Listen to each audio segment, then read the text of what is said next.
All right. Par, do you like penguins? Penguins? Yeah. The color spread. We got penguins there. No, we don't. Yeah, we do. Penguins don't fly, Sai. Come That's on. what I said. And I said that is what makes real life penguins kind of lame. And then we had all the penguin defenders coming out of the woodwork saying, Sai, these penguins exist. These penguins are great. Penguins need to be saved. And it's like, I don't know, man. You know, I've been to a couple of zoos myself, and penguins, they're kind of smelly. Wait a second. Hold on. What's up? Oh. Do you see something? I think we can confirm. I think we just got a theory. We can tell what time One Piece takes place and where the Straw Hats are. They might have gotten jumped to a different time period because I just Googled, did penguins ever fly? And between AI and the National Geographic, apparently they did. They used to be able to fly like 60 million years ago.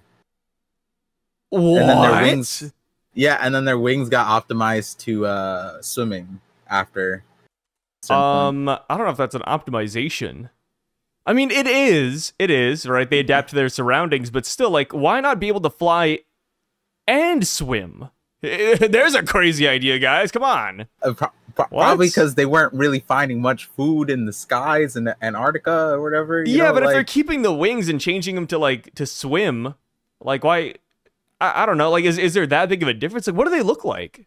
Were their wings vastly different from how they are today? It doesn't look like it. I feel like, flying penguin 60 million years ago. I'm typing that in. Oh, it was a little bit different. Okay. Yeah, the bone structure was scuffed. I see. I just saw that apparently a modern emperor penguin can hold its breath for more than 20 minutes and can quickly dive to 1,500 feet. What in the That's crazy. Whoa. They can survive that pressure? Dude, that the fast? Titan sub, bro. They should have just took penguins down there. Yeah, I can't wait till there's like a wacky scientist who's like, guys, I have the perfect idea. I'm gonna merge our DNA with the emperor penguin. Emperor penguin's kind of sick, like. Aren't they the ones with like the like crazy sickening. eyebrows? I think so. That's what makes them the emperors, I guess. Something about the unibrow, right? About the unibrow. Let me see. Oh, no. Yeah. No. Emperor penguins just have the yellow on them. Oh, wait. Oh, maybe it's like maybe we're thinking like penguins of Madagascar. Yeah, I think so too. I think we're thinking of cartoon pandas. Well, anyways, anything from this color spread that really catches your eye, or is it just kind of whatever? Nice colors, a lot more reds than blues, but penguins are flying were the main thing that I think I clued in on. There's one that looks like Zorro. It has hair.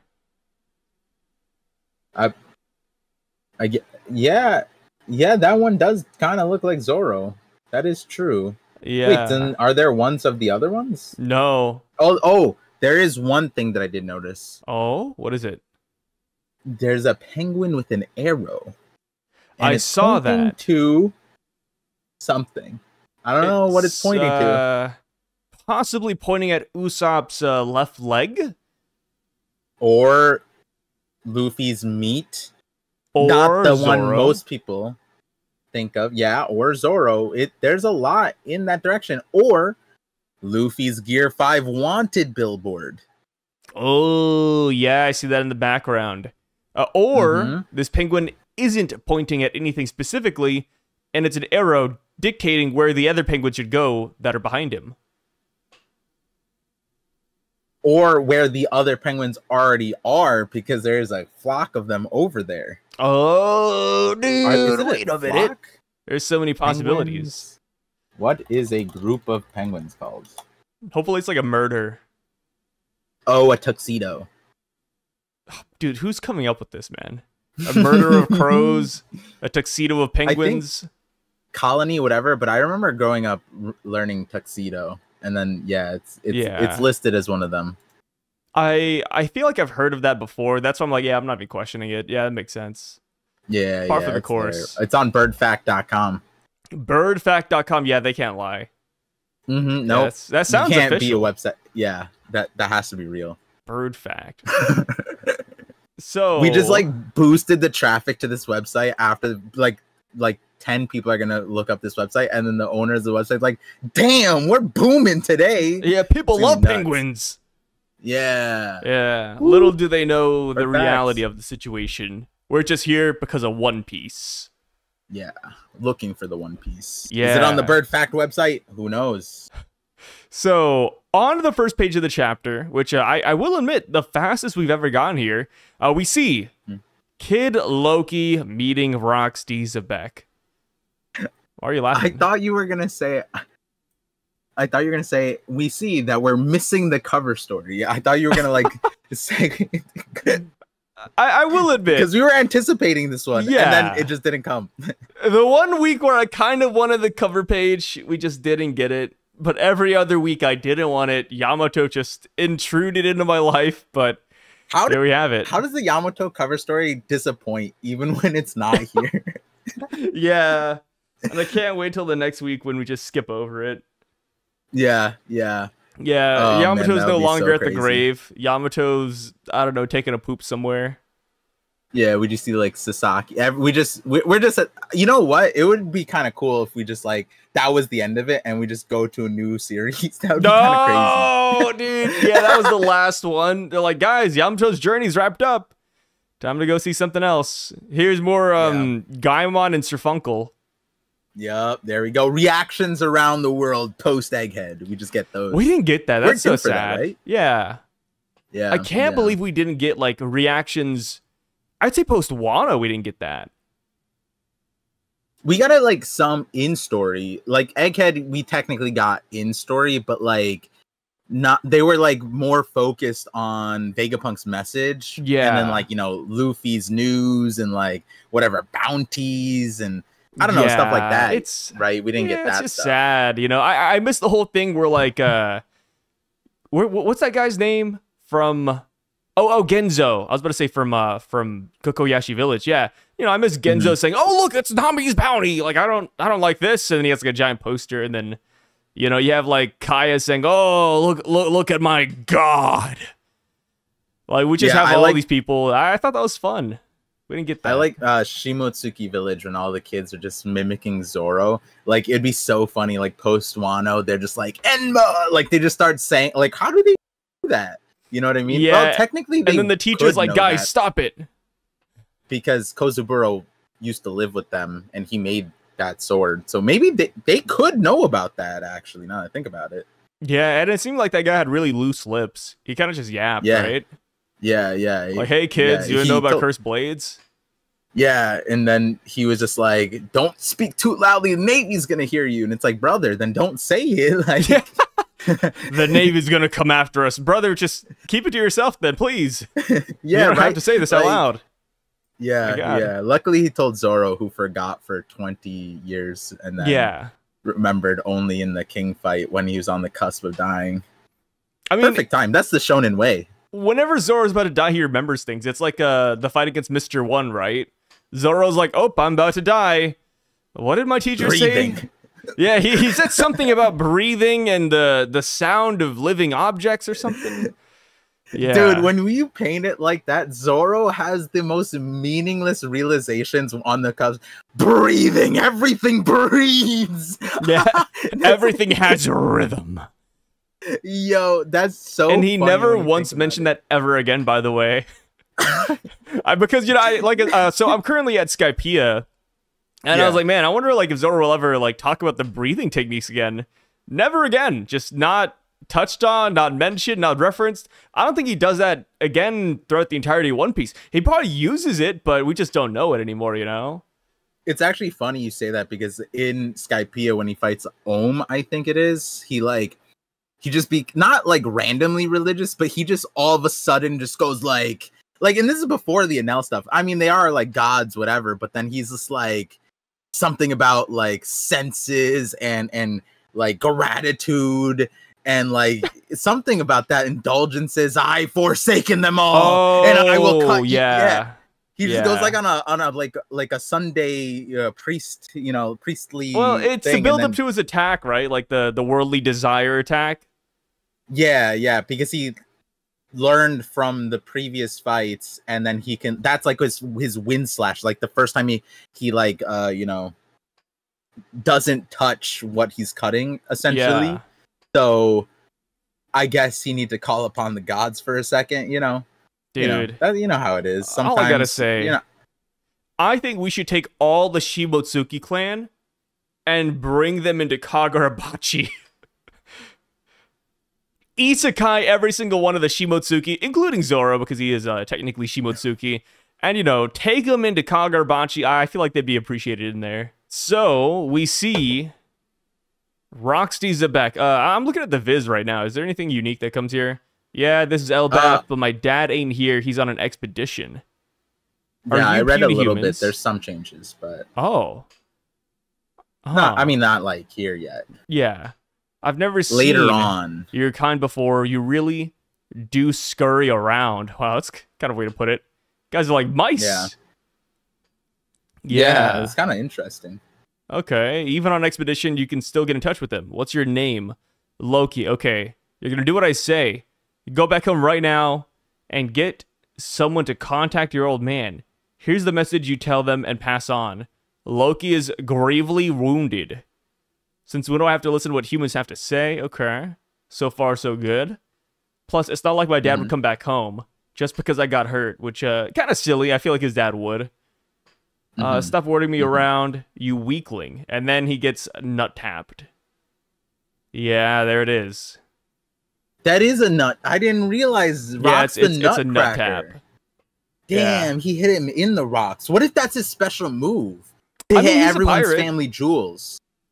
He's definitely a pirate, so it's like one of those things where it's like, nut taps I feel like are... It's a valid way to get like a 5 times multiplier on damage, right?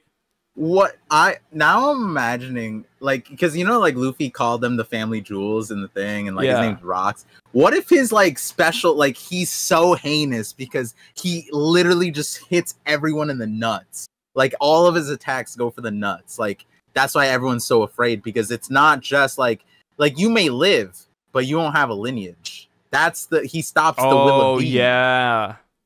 Will of D's nuts. Will of D's nuts. Yeah, it's perfect. Yeah, I mean, when have we ever seen a nut tap in One Piece? It happened once before with Buggy. Then there was Robin grabbing Frankie's nuts. Yeah, it was a little bit different. That was like a love rubbing. No, he was creased. He folded. He was toppled over from the pressure. He was acting. People were like, Robin, you're going too hard. And she's like, well, I stopped a while ago.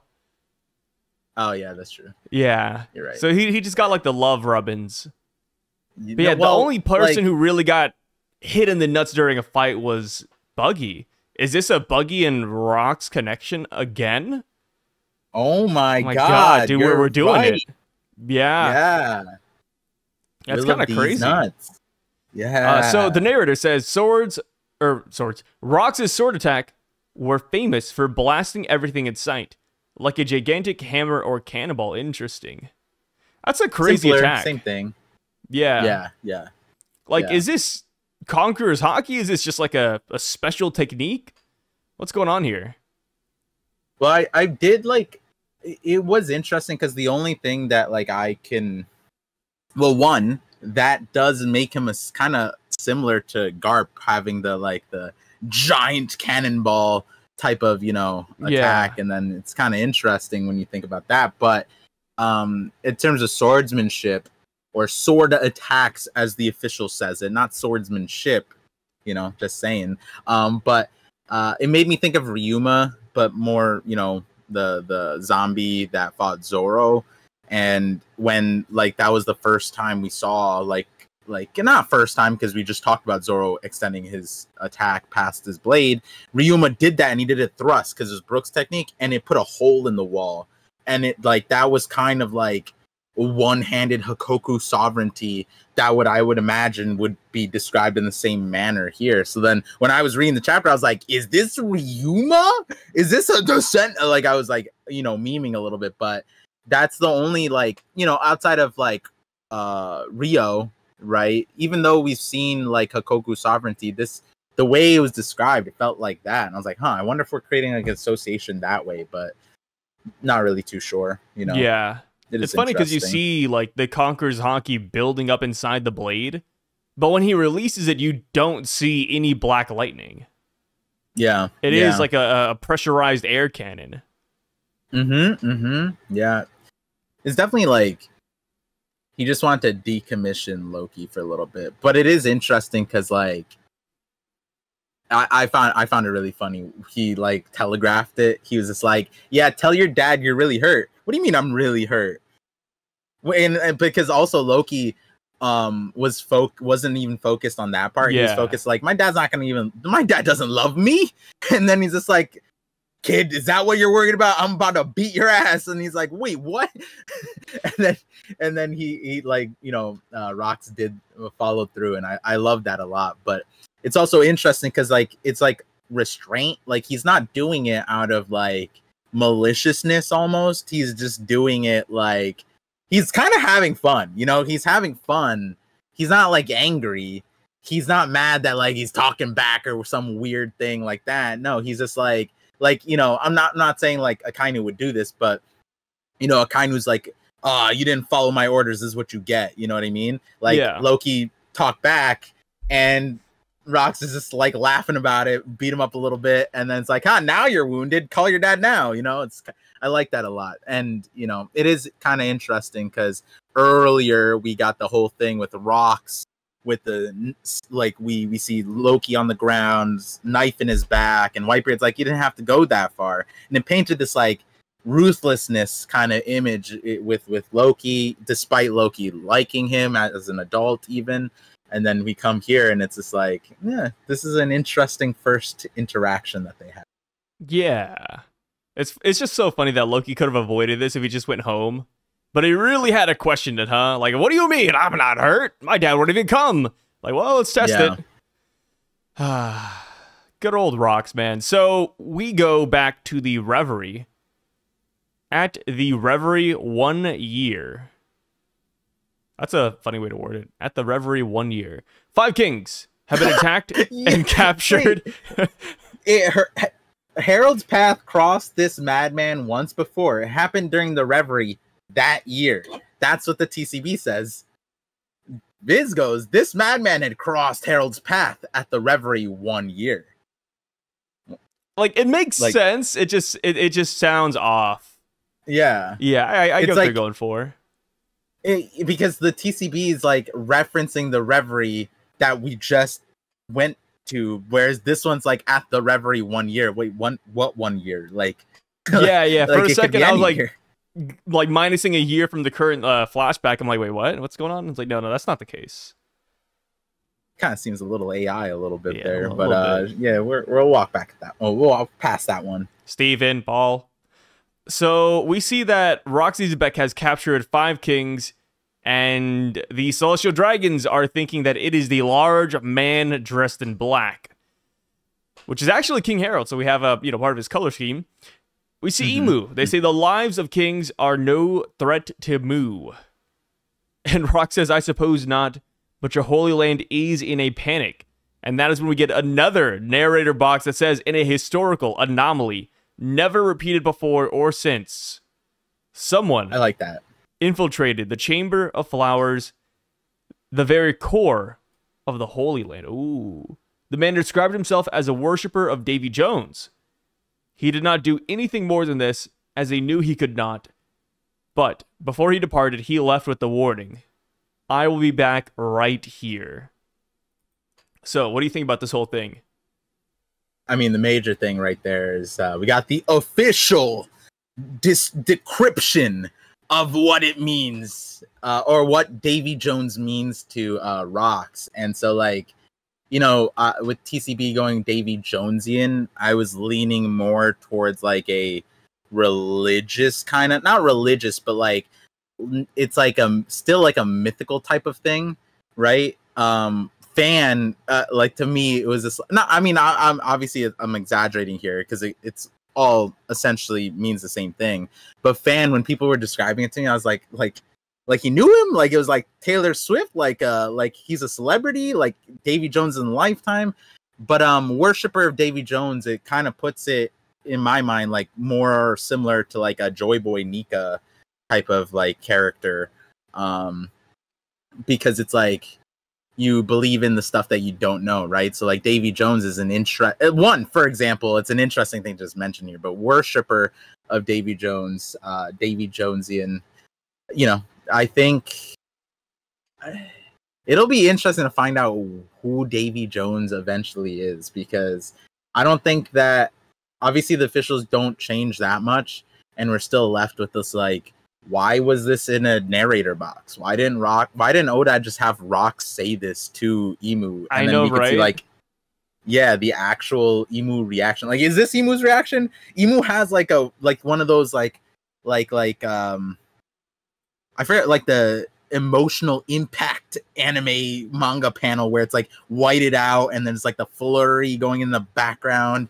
It's kind of interesting when you think about that, and it's over the panel where it's like the man described himself as a worshiper of Davy Jones. It's almost like Emu, like I'm memeing, but it's almost like a Bollywood like Davy Jones, like Emu's hearing like the name of their lost lover or something, like turning around, the veil swinging in the wind almost. Like, it's kind of interesting because this entire time apparently Emu's not even looking at rocks.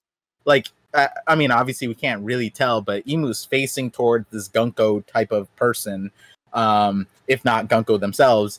And then over the panel, this man described himself as a worshiper of Davy Jones. That's what got the head turning. It wasn't the kidnapped kings. It wasn't the man with the gun in the room. None of that, It was just the Davy Jones part. It's kind of crazy. Yeah, he definitely knew Davy Jones. So are you pretty confident that we'll see Davy Jones in the Void Century? That I don't know, but I do have like a video talking about how at least the Davy back fights, I feel like, are probably of a pre-Void Century tradition that had existed like throughout the times, and existed and persisted, kind of like Bink Sake, it's like a song that existed and persisted, and despite the world government, clamping down on anything pirate-like,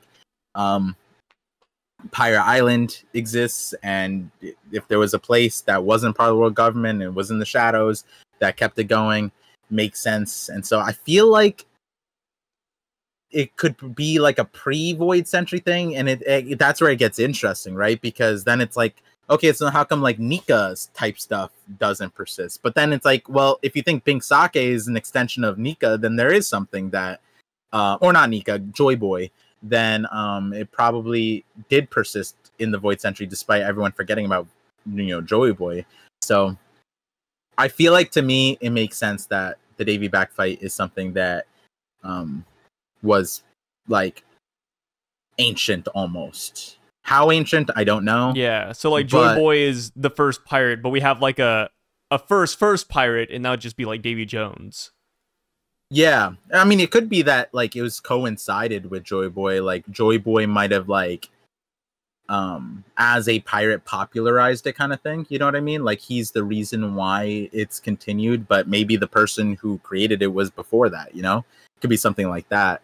It would be like Roger's the first pirate king, but like as far as everything that he achieved, he didn't establish any of that. You know what I mean? Like the One Piece isn't his.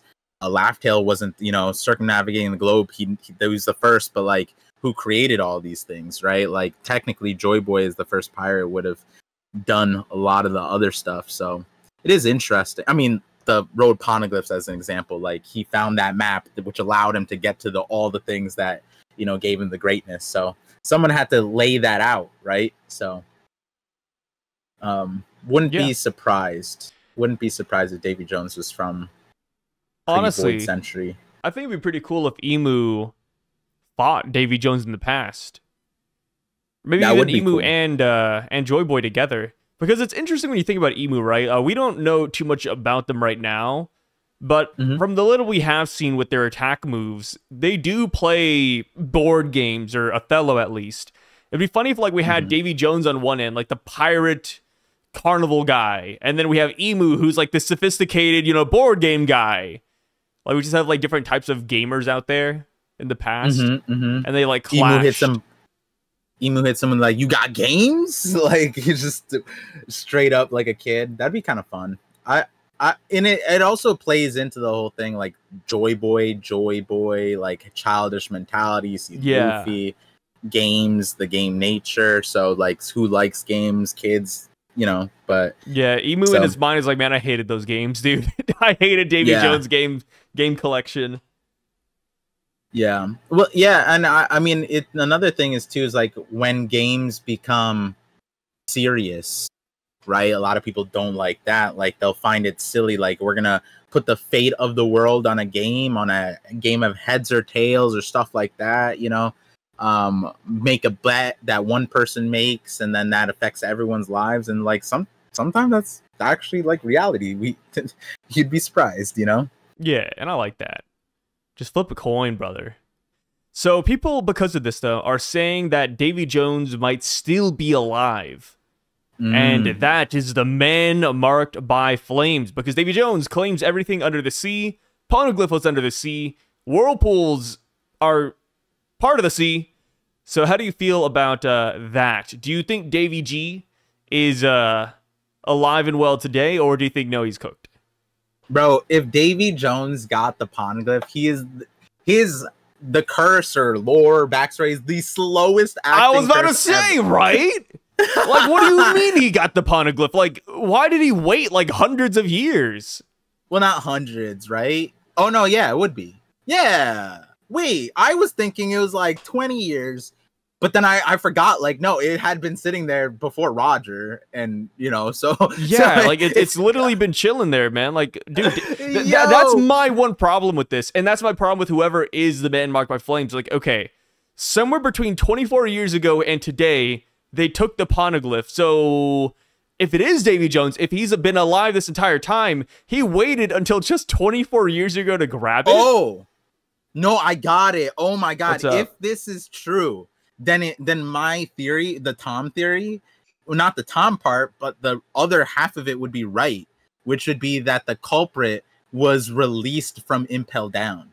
So, like, my point was with Tom was that they imprisoned him from my viewpoint, and we talked about this before.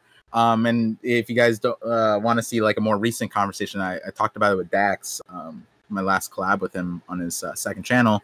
But point being is that Tom didn't die. He wasn't shot dead as most people claimed because it was tranquilizer bullets, and they literally said, we're going to bring you to Ennie's lobby.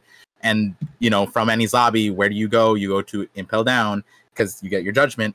And my point was that when Luffy, Blackbeard, whatever, freed the Impel Down people, there was a lot of messiness. They couldn't get everybody back in. Obviously, it was a huge threat. That was honestly one of the main reasons Sengoku was just like super stressed after Marineford. He was like, wait, what? That's almost killed him. He almost had a heart attack, it seemed like, at the end of Marineford because of that news. But what if Davy Jones, what if the theory that he was the guy at level 5, and a lot of people like that, like Roche Thompson or whatever, that part, but even separate to that, he'd been locked in Impel Down for 800 years. He finally got freed unintentionally, and then that's why he finally acted upon his curse was finally revived. Dude, if Davy Jones was in Impel Down this entire time and he didn't escape, that he'd be such a bum. If people think that was Rocks, no, even crazier, it's Davy Jones. Which I gotta ask, that character that everybody brings up, do you think he's actually going to be important, or do you think that's just like a, oh, this is what level 5 does to you kind of thing? He actually has an official name. It is Cairo Kureo. Oh. So he cannot be Davy Jones, he cannot be anybody else. He's literally just Cairo Kureo. Huh, I wonder where we got the name from. Cairo Kureho? official English name is Spara Heat Pack? Yeah, it says it right here. Stephen Paul, the official Viz translator for English, informally. Informally. Wow, is that shade? He informally translated Kureo's name as Spara Heat Pack. Oh, because the Coreo, I guess Cairo Coreo is a pun on "give me a hand warmer." Give me a hand warmer. So he translated to "spare me a heat pack." That's what Stephen Paul. Spara Heat Pack. Wait, that's so funny because that's a remember crazy name, Spara Heat Pack. Remember, you were saying like, Stephen Paul kind of stays with like the tried, like, what it is literally, but then when it came to Saul's attack, it was like the midterm exam, and Stephen Paul didn't do that. But like he went with the pun here. Yeah, he went with. So he likes puns. What happened to him? Yeah, I mean, this is a long time ago, so maybe Stephen Paul eventually fell out of love with puns. Maybe he lost his wife to like a comedian. You know what's actually kind of important though, getting back to like, not Stephen Paul, is that we do have to acknowledge that this guy, reasonably, not even reasonably, it's basically fact. He had to have at least had a bounty of 100 million. Yeah, level 5 prisoner. I mean, we got a lot of those, dude.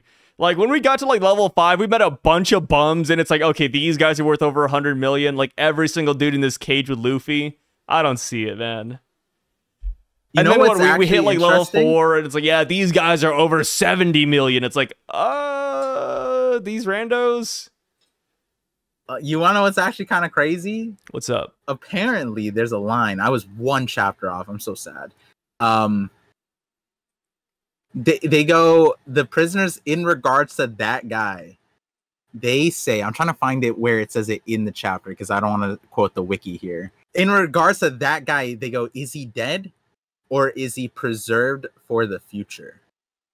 Oh, that's kind of ominous. I'm not going to lie. I'm not going to, like people having the theory that this guy was somebody, we're not memeing on that. It's just like hard to place him as rocks, especially like now, like in 2025, Yeah. And whenever this chapter aired in like 1943 when theories were first invented, yeah, that's fine. But like, now in 2025, 100 years later, I don't know if we could say rocks anymore, but this guy could be Davy Jones. And the Cairo Coreo is just like, like something, he's like a Pokemon now. Like Oda just gave him that name to just, it's a name, you know what I mean? Yeah, I don't know it's about like a that. Nickname. I don't think his name was Jones. Forgotten to the Void Century. It's like one of those things. It's like it's funny. It reminds me of you remember that old guy, anime only, the old guy that was smoking a cigar during the Whitebeard, like rundown. Like, oh, Whitebeard's the strongest guy in mankind, and this fight's gonna shake the earth. And then we like skipped over to these little girls jumping around singing about Whitebeard. We had this old lady like putting up clothes, and then we had a guy outside smoking a cigar, and he had a tattoo on his head, and everybody was like, "Oh my god, it's fucking Scopper Capon!" And it's like, "Oh, dude, it's anime only, man. It doesn't even look like Scopper." Wait, was that guy anime only? I thought he was there too. No, he was anime only, dude. No way. Yeah, he's anime only, and so many people are like cooking up theories about him. That's so it's. Yeah, it was kind of crazy. And I feel like Cairo Correjo is kind of the same thing with Roxy Xebec. I mean, now people are saying Davy Jones, right? I mean, you mentioned Davy Jones. But for the longest time, people are like, yeah, this guy, he's... I said Davy Jones as a meme. No. Like this is a Par Vision theory right here. Wait. No, I heard it from a friend. Well, no. You said this is like the Tower of Babylon. This guy was lost. This guy's name was lost in history. And now he's known as Cairo Correjo. And it's like, okay. Good one, Bar. So, now people are saying this guy's Davy Jones. By people, I mean you. And it's like, yeah, before that, it was Roxy Xebec. Before that, people are saying this could have been, I don't know, Luffy's dad. It's like, dude, who is this guy not? I think that's the better question. Who is Cairo Correjo not? Also, it turns out that we learned about this guy's name through a Vivre card. Which is kind of fun. Oh. Oh, you know about those, the Vivre cards. Oh, shush. Oh my god. The Vivre cards got challenged again this week. We had people like, I can't believe you guys trust those damn things, you know? Hey, good old Sweet Pack is there. Wait, what? Wait, then how did Stephen Paul doesn't do Vivre cards? I think Stephen Paul does do Vivre cards. We have English Vivre cards. Oh. Yeah. True. Yeah, so Stephen Paul does that too. We just don't like wait like how many years until they come out in English or whatever. Yeah, I mean, Vivre cards are pretty canon, I'd say. Yeah. They're canon. I just, it's like the SBS doesn't get translated until like the volumes are out, right? Yeah. Like, for English readers. Just like super late translations. Yeah, like a year later or whatever. Or no, like not a year. I think it's like 6 months maybe. Something like that. Yeah. Yeah, Vivre cards, man, shouts to them. A lot of good info there. I just wish they were like more easily accessible. Yeah. But yeah, that's how we learned about Cairo Correjo. I love how he's such an important character, I guess, that they're like, okay, we got to make one about this guy. Too many people are cooking up theories. We got to kill that right away. Yeah, they should just tweet the Vivre cards. That wouldn't be bad. Speaking of tweets, have you seen all of Oda's tweets recently? What? Oda tweets? It's from the One Piece official Twitter account. But Oda has the Emu plushie, and he's taking it around his office and taking pictures of the Emu plushie in weird scenarios. And people are like, is this a hint? A hint. Oh, that's actually a Superman reference then. Oh my god, Oda's cracked. What's happening is, so I saw somebody post this on Twitter. I was like, that's kind of interesting. So the first picture of Emu that Oda posted was Emu in Oda's bathroom inside like this giant shark mouth. I put the in bathroom distinction because Oda has like a giant shark in his bathroom. A fake shark, obviously. And he put Emu inside the shark mouth. No, a real shark. And then the next thing that Oda did was that he put Emu next to Brook's guitar. And then after that, he put Emu with a bunch of skeletons. And then after that, he put Emu right next to, it was something else. But it was like all like kind of Brook related. Or like skeleton related. And somebody pulled up like a cover page or a color spread where Brook is being eaten by a shark. And they're like, reference? It's like, I don't know. I don't know where to go with that.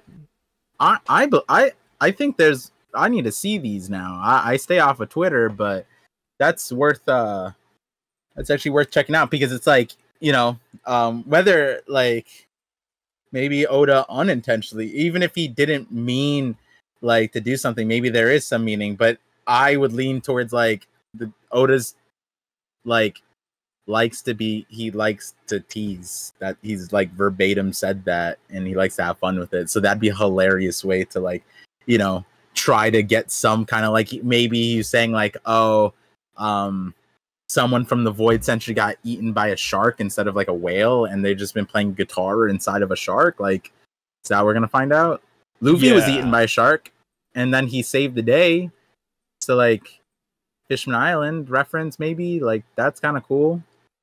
Yeah, something's going on with that. Like, yeah, I like one picture with Emu, sure, but multiple, it's like, damn, that's kind of crazy, dude. Kind of. And yeah, in the latest picture of Emu that Oda took, Emu is drawing One Piece. He put Emu up at his desk, so it's kind of funny. Damn. So now people are like zooming into the desk and they're like, what is that? What is this? Maybe Oda has like multiple personality disorders, and so then like he uses that to his advantage. Like he coped with it and it never became clinical, and then he just like when he starts writing like from Emu, he allows that personality. He calls himself Mu. Yeah, refers to himself in the third person. Yeah. So he channels Blackbeard and Luffy and Shanks. That could be it. As far as the Will of D goes, people are saying that D is standing for Davy. How do you feel about that? I like D's nuts, honestly. Davy's kind of... The only reason why I like Davy is because it rhymes with gravy, but in reality, it's because, like, I was thinking about it. It's like Davy could be a misnomer, kind of like Gold, where it's like Gold D Roger, right? But like they said Gold, right? So what if it's Day and then V? Oh, like his first name's actually just Day, like the dawn. You know what I mean? Like it could be Day, and then his middle, like he has a V in there. Day V Jones. Could be that. And then the D just stands for day. Yeah. Huh. Be a crazy mistake. You just add a V in there. Yeah, I mean, it'd be like, you know, I don't know why they would hide the V. The Willa V is the Willa. No, it's the Willa P. Damn. But it'd be one of those things. It's like I feel like there is like a few pirates in history that their names were kind of like sliced up, and then it was just like they got popularized, and it's like that's not their name. Forgot the few of them. No, like Avery is one of them. The one that Blackbeard's after or named after. Yeah. Or the concept of him, because Oda changed his name. Henry Avery. It was like Every.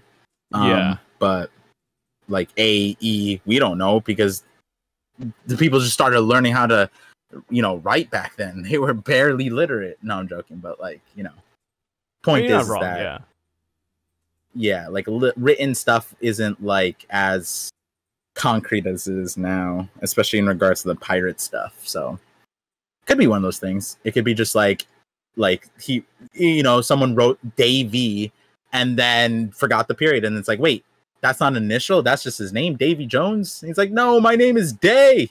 My name is Day Jones. Day Jones. Yeah. That's kind of funny. That's a cool name, though. Do you put a lot of stock into that D meaning Davy theory, or nah? Bro, I think we said it a while back. Like, yeah, the D initial being like in the same light of what I was just saying, but like a misinterpretation of a symbol that was assigned to them is kind of like where I'm at, kind of like in Wano, where they saw the crescent moon and that was the symbol of the uprising that was going on. It could have been like a symbol that was like altered or half seen or something, or maybe it was straight up, it looked like a D, but to them it meant the half moons that we saw in the Harley text and stuff like that. It could be something like that, and I feel like I lean towards that, but then second to that, or even overarching that, is like I feel like when it comes to what the D means, Oda has positioned himself where he could just choose. When he gets to the point where to reveal, he could have like 15 options, and he's like, all right, what feels good now? You know what I mean? Maybe he thought it was this then and this then, and they all accumulated, and now he has a list, and he's like, you know what? Now looking back, which one's the best? Like, I feel like Oda's in a spot with that where he could just choose any which way, and I don't think it would really, like, it's going to be a powerful thing and a meaningful thing, sure, but as far as like, will that change the plot and direction of the Laugh Tale and the One Piece? I don't think it necessarily, unless it's like 100% attached to like what the One Piece is, but I don't even think that that's kind of like, it would have to be something like that, so I'm not locked in with Davy. I wouldn't be leaning towards that. I would lean towards the symbol, and then like honestly, it could be Davy or it could be D's nuts. Like honestly, the amount of jokes that Oda makes in the SBS, it sounds like it could be D's nuts. But yeah, that's kind of where I'm at. Yeah, what about I'm you? kind of leaning towards it being a symbol as well. I think it's a symbol for maybe the half moon or maybe even the sun.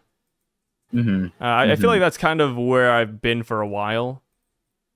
Yeah. So yeah, I'm just kind of locked in with that. So I don't necessarily I'm not like hopping on the Davy train. Yeah. I think we will see Davy Jones. So I think that's going to be a thing. But as far as Davy being like the Willa D, nah, I don't really see that being the case. At least not yet. My opinion will change if we got like more information. But right now, it's just too vague. He just seems like one guy. I also feel like if let's say it is Davy, right? Will of Davy, then Yeah. then it would be saying that Rock's right here saying, I have the will of D, which is interesting. But admitting that to Emu, I'm not saying we have a great reaction out of Emu to tell what they mean by it, but is this like we saw what happened when Cobra and the D name and stuff like that? Emu was like annoyed. You know what I mean? I'm not saying I can tell if Emu's annoyed here, but like You can't really read their emotions. Yeah, but I feel like again, that's what makes the dialogue interesting. Like we have Rox speaking to Emu and Emu speaking back to Rox. But for whatever reason, this was pushed out and put into a narrator box almost to separate out that reaction. I feel like that's kind of important. And like, so if we were to say that it is worshipper of Davy, that would be synonymous with saying, I have the will of D. And then it's like, is that like Davy, like Rox D Xebec, right? If they knew him as the Rox D Xebec, Emu would be like, yeah, no shit.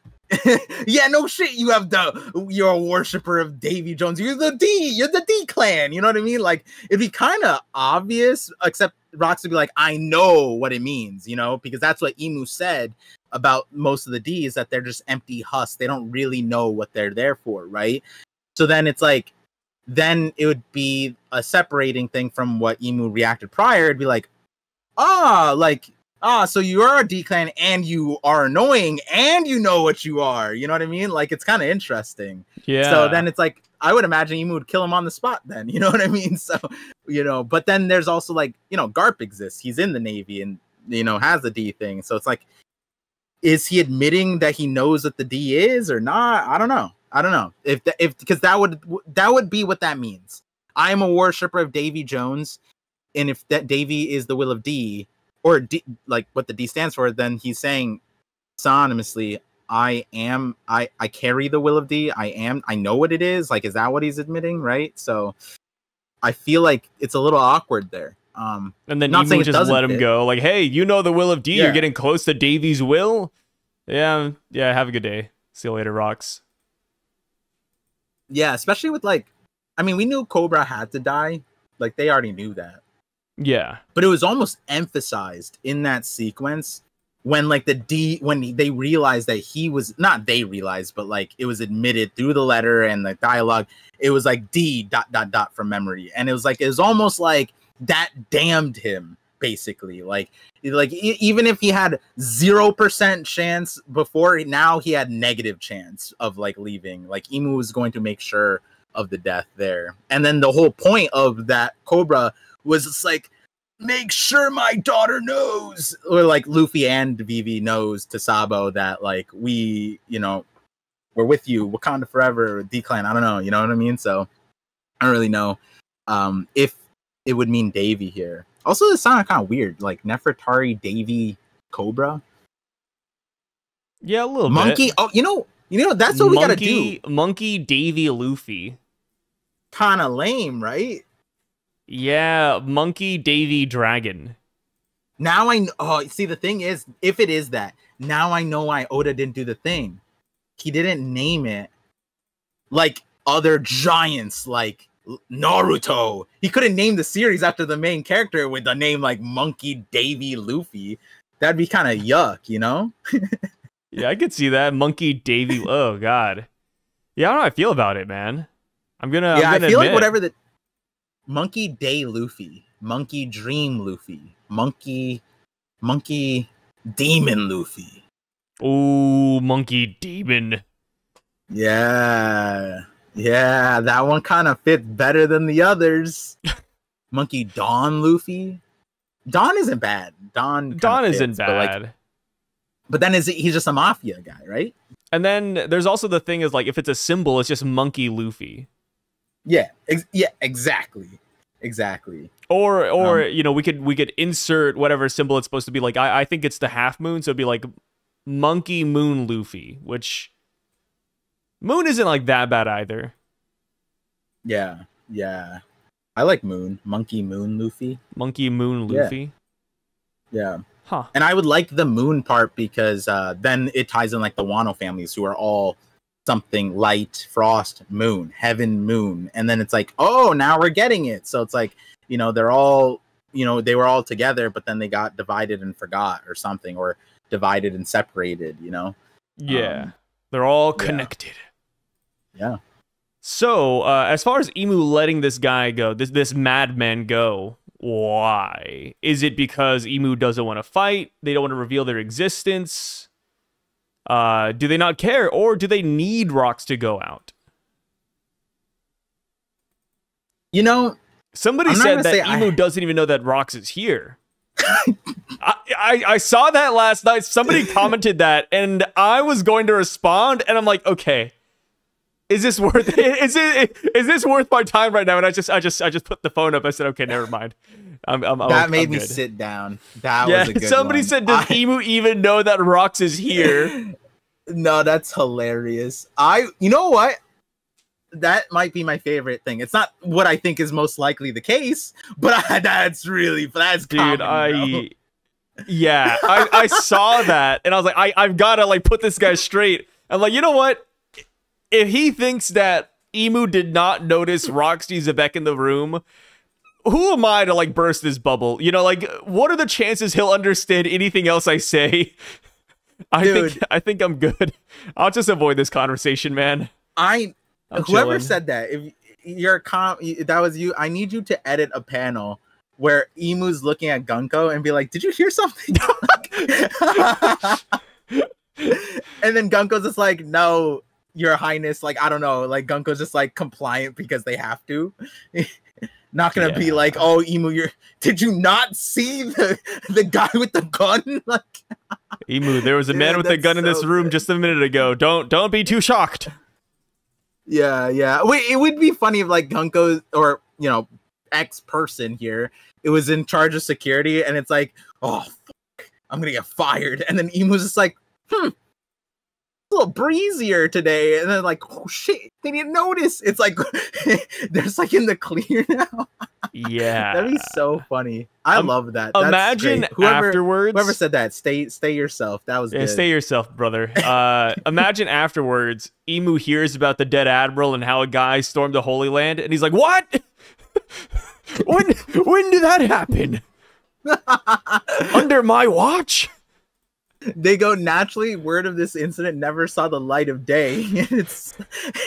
And then, oh my god, because Emu didn't acknowledge it. How would we explain Emu talking about, oh, the lives of the kings can't be used to extort Mu? Like, what was Emu talking to Gunko, like, hypothetically?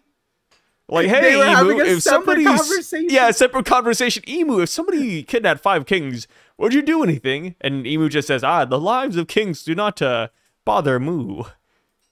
Like, I just don't know where we're going with that.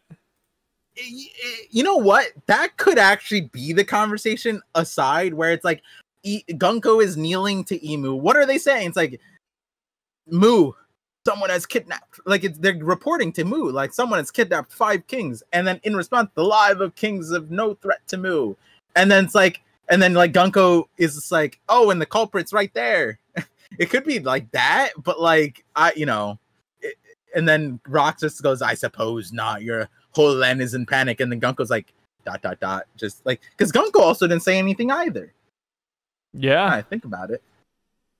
Gunko, which is kind of uncharacteristic, considering the conversation with Loki and Shamrock, where Gunko's just like, shut up, how dare you speak of his family? And then Shamrock's like, no, I'm gonna dialogue right now. I'm gonna monologue. Give me a few panels, Oda. And then he just told us the Shanks backstory, the twin brother. Not necessary, but he did. Gunko tried to stop that, you know? Gunko intervened in the conversation, but obviously, you know, who's Gunko to it's a little bit different, right? Yeah, because it's your boss. Like, for you, intruder. You know, I probably make like pee-pee poo-poo jokes, but if my boss is in the room, I'd be like, oh, hey, sir, hey, good day, right? Yeah, but I would imagine, like, wait, actually, didn't the Gorosei do? No, I don't think they did. Maybe they, where it's like, who do you think you are addressing, God? Like, you know, Mu or something like that, you know? Yeah. Did the Gorosei do that to Cobra? I don't think they did. I feel like it would have made sense if they did. And then Emu would be like, just responded anyways, and then they stopped. Yeah, it feels like a scene out of Overlord at that point, where like Overlord, Ainz's people were like making a lot of noise, and he's like, "Oh, this is the perfect time to use my number one line," and then he's like, "I demand silence." It could be like that. Like so they know not to talk in front of Emu because Emu just have to like say that anyways. Like, okay, we'll let the boss do the talking. Yeah.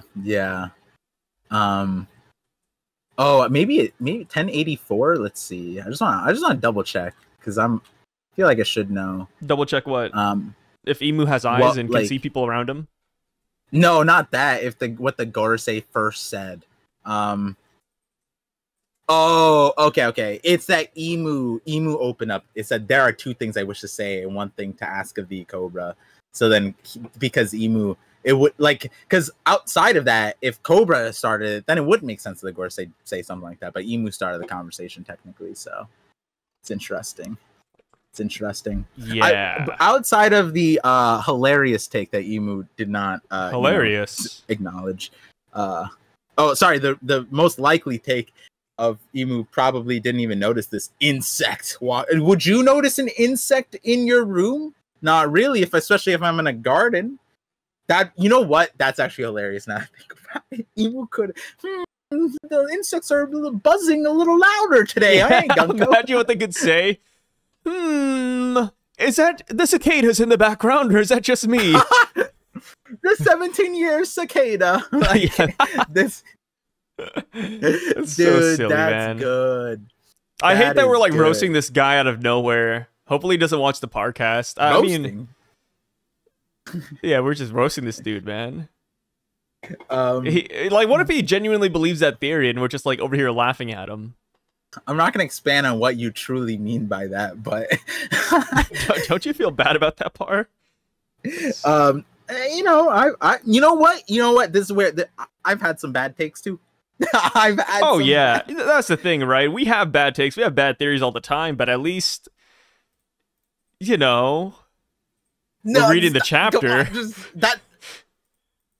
Trying to be like relatable, could stop. We're together. I'm no different than the reader, and you're like, no, Par, we gotta separate us. Yeah. At least we acknowledge like multiple sides, right? Like, oh, like our theory's kind of bad here, but it's fun. Now I need to see the comment. What are you guys talking about, guys? I can't believe you guys had a 4-hour conversation, not realizing that Emu. A great example would be like Recycle Curve, right? We had our crazy ass theories, but we also knew that it was probably just nothing. We always double dip our feet, right? I feel like as One Piece readers, as theorists, it's always good to just have your crazy theory, but also acknowledge that reality is often very simple. And that's fine. But this guy didn't even see a world where Emu noticed rocks. Oh man. Anyways. Yeah, I think the same thing. Just like Emu probably didn't want to like mess with the bug in the garden. I think that's a fun way to look at it. Yeah. I do find it interesting. He goes, I will be back right here, which is kind of spoiled by the narrator box. Or is it earlier? Yeah, the narrator box earlier that said this has never been repeated before or since, or it's the first and last. That's the thing. It's going to happen current day. I saw somebody say this. I love this one, actually. They said that Blackbeard is the one attacking the Holy Land. And when we end the flashback or go back to present day, we're going to see Blackbeard in the room saying, I said I'd be back, didn't I? It's like, ooh, that's not bad. I would like that. The only, I don't know how to say this without being like rude, and I don't have a full opinion, like a full fleshed out opinion, because it didn't feel terrible in what I'm about to reference.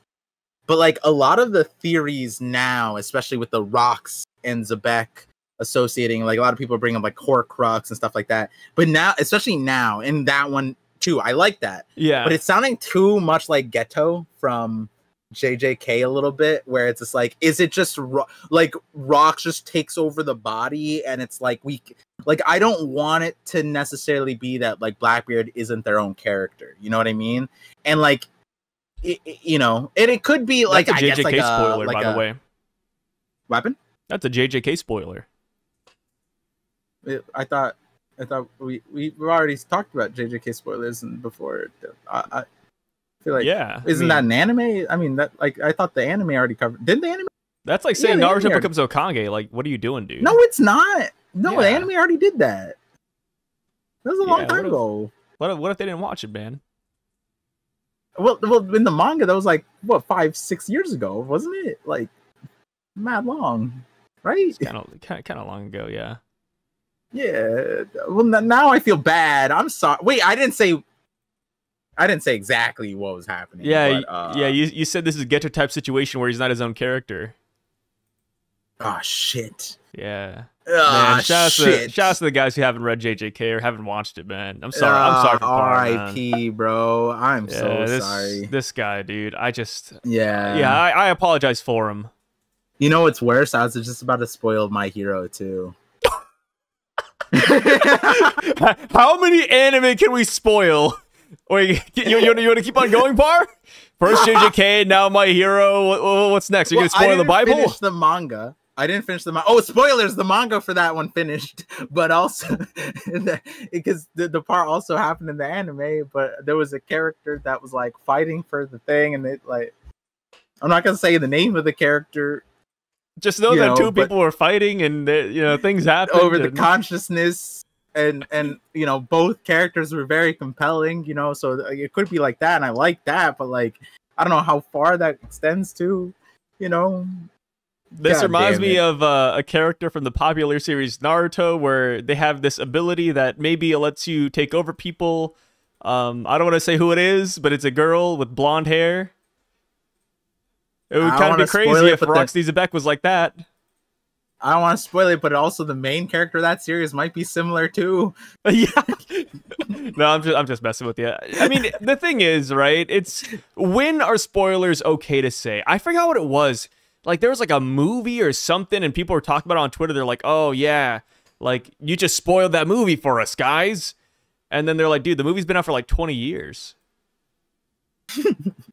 I feel like the line constantly gets brought up, and it's interesting because media is so crazy. But the one that does, like, where even I kind of like, a little harsh on.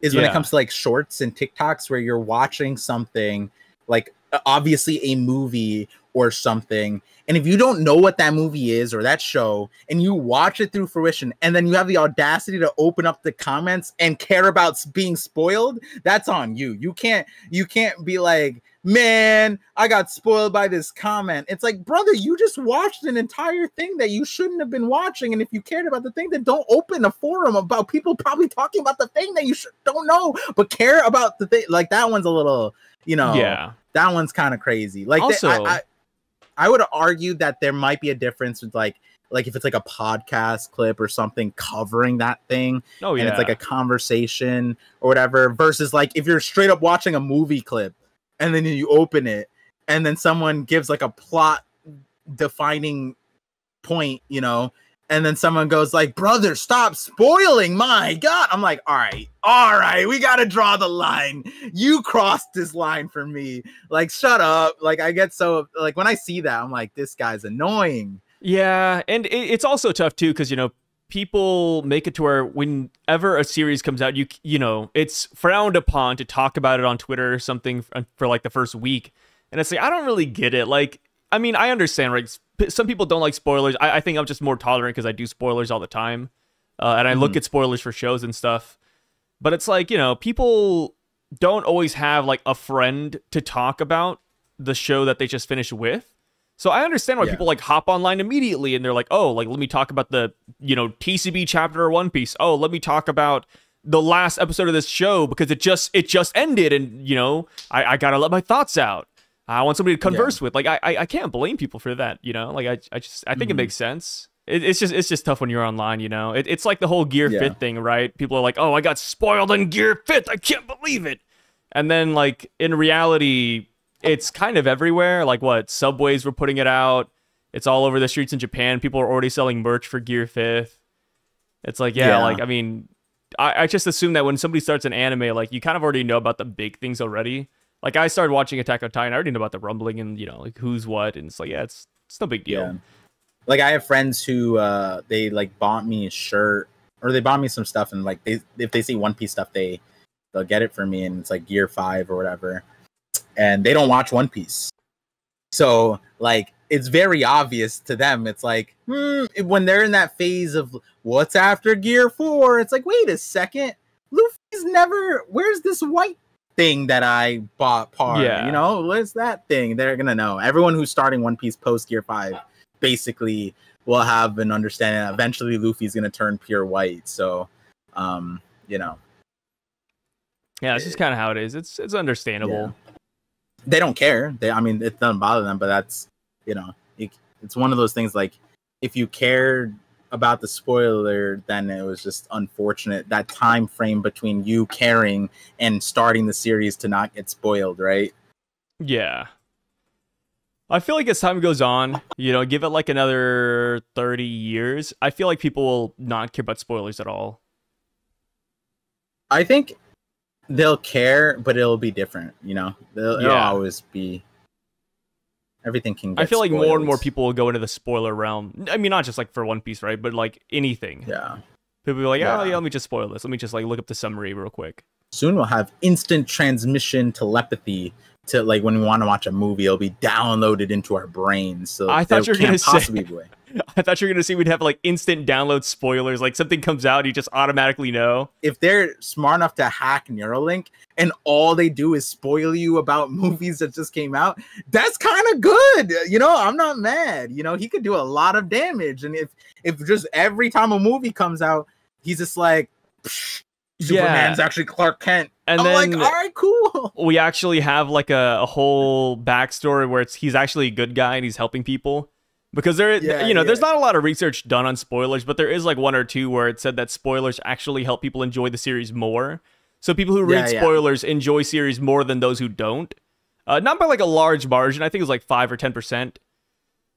So it's like, yeah, like he's like, guys, like I'm just trying to bring you all into the majority. Like you don't know it's good, but trust me, you'll like it.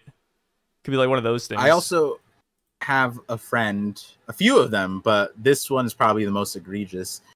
She just like watches the ends of stuff. Yeah. And then like if she's just like, how did they get here? Then she'll start the thing and I'm like, that's what I do. Like I'm not watching. Not that I'm not watching you. I'm like, you do that by yourself. Like, don't rope me into this methodology. You know what I mean? Yeah. I mean, it was funny because like we did that with a few series, but it was because we were choosing things that we didn't necessarily like care for, you know, not care for. They weren't on our list of things. We were just like, we didn't want to start something that like was on the list. We're tired or whatever. So we're just going to like random BS. And then it's like, you know what? How do we choose what we want to watch? Watch the last thing. And then we did that. And I think we're like, damn, this is kind of wild. And then we started from the beginning. It worked out. So, and that's what I was also going to say is that surprisingly, you know, spoilers get a lot of people into series too. So yeah, you know, there's a reason why Oda spoils his own manga at once a year at minimum. Oh yeah, he does do that, huh? Yeah. Like, hey guys, every Jump Festa he releases like a whole ass page. Yeah, that's like, more than a GIF, right? Like if what's his face, Redon, if he posted up like a page, he might be God. If he didn't do the GIFs, right? Like everyone would be like, Redon, give me more, you know? That'd be crazy, dude. Because he gets the chapter on Sundays, and it's like before, you know, the official release even comes out for the current chapter. Yeah, and he waters it down through cryptic, and then hits you with a GIF that doesn't make sense to most people, and it's fun. And in reality, he could just put a terrible scan of the entire thing, right? Like, oh yeah.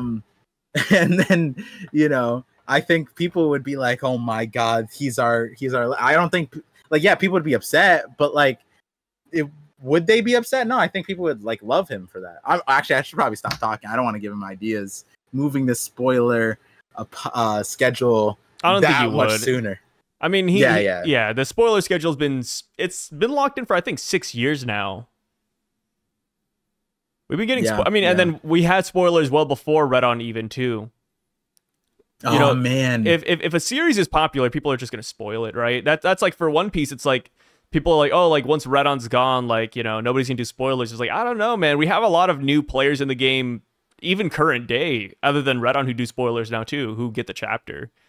It's just one of those things. Like, you know what? The more desired the product is, the more likely, you know, people will, you know, find ways around it. Yeah. Early release. People do that for sneakers. They do that for clothes. They got the drool for the designs. But leaks. That's why leak culture, to the point that the industry self-leaks, is a thing, right? They know even like people... we have a lot of video game leaks, like current day, like Elden Ring, right? From Software, they're apparently it just got leaked yesterday that there's a new game in the works. You know, something's gonna release next year, and then it's very far ahead. It's like, yeah, how do we get this leak, man? We don't know. Just somebody at the company talks, somebody goes in the building, like it happens. Like probably the most famous one at this point, the Grand Theft Auto. The Grand Theft Auto leaks, yeah.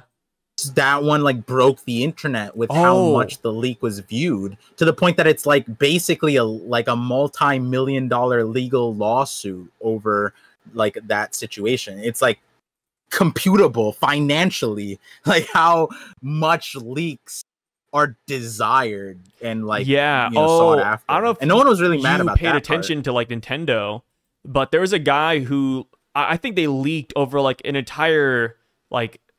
It's like a terabyte of like Nintendo files of like their next games, concepts, and yada yada, like their thought process. That was big last year. And they just kept, dude, like they leaked a lot of Nintendo stuff. No, dude. I think it's one of those things where like depending on like what country you're from, like they can't really get you. Like, you know, Nintendo's based in Japan. I think they're from like the Middle East. So they were like, I think they said that too. They're like, yeah, guys, don't worry. We're like hidden in the Middle East. Like, no, they're not going to get us. Like, we're fine. Bro, like that's what Saddam said. You know what I mean? Like, don't underestimate Nintendo. Back in the day, they used to be scary. Dude, the shit I've heard about Nintendo. Japan. There's a few people that are not doing so well that said the same. Imagine, they're gonna rip off their anime girl persona and just there's gonna be that demon inside still. Oh God! Germany's #1 allies coming back for this man. So we're straying a little bit too far from the chapter, so we'll go back into it. Sorry, guys. Sometimes we get lost in the sauce. This was becoming like a 50-50 episode. Yeah. As far as this goes, we then see that Rox leaves the room, and they say, as it happened, one other man infiltrated the Holy Land at the same time. And we have the Celestial Dragons, throwing their hands up. They want this guy's a slave. One guy wants it for a display. And that is when we see Harald saying, hot, hot, hot. Fine, the talks are off. I apologize for trespassing, but this is really... Oh, is this really necessary? And they call him the King Abductor. And obviously they think he's Roxy Xebec. And I just gotta say, who is setting this guy on fire? Is this a previous user of the Mera Magu Magu? Like, what do you think about this? Or do they simply have blowtorches? Because that could also be possible, right? I don't think we've seen a blowtorch in One Piece. A lot of characters have random spontaneous fire abilities, #elemental hockey theory, but as far as Harald here, I'm really not sure. I don't know how Harald allows this to happen, because it's one thing for him to brush it off. Nah, I get it, right? He's a pacifist, dude. I view Harald as kind of like Kuma right now. Like, he doesn't want to fight. He just wants to negotiate. No, not that. No, what I'm saying is, like, I understand him, like, being able to be, like, running away and not fighting back and whatever, and also ignoring the flames. Like, that's also crazy.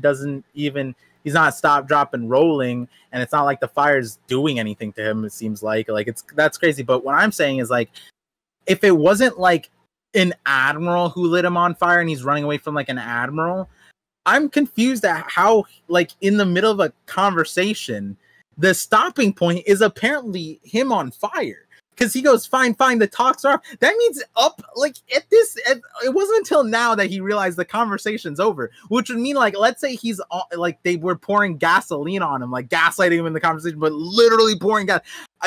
He's like, is this the customs around here? Before we talk, we have to be doused in this crazy liquid. I wonder what this is, because they probably don't have gasoline on Elbaf. They probably didn't invent that yet.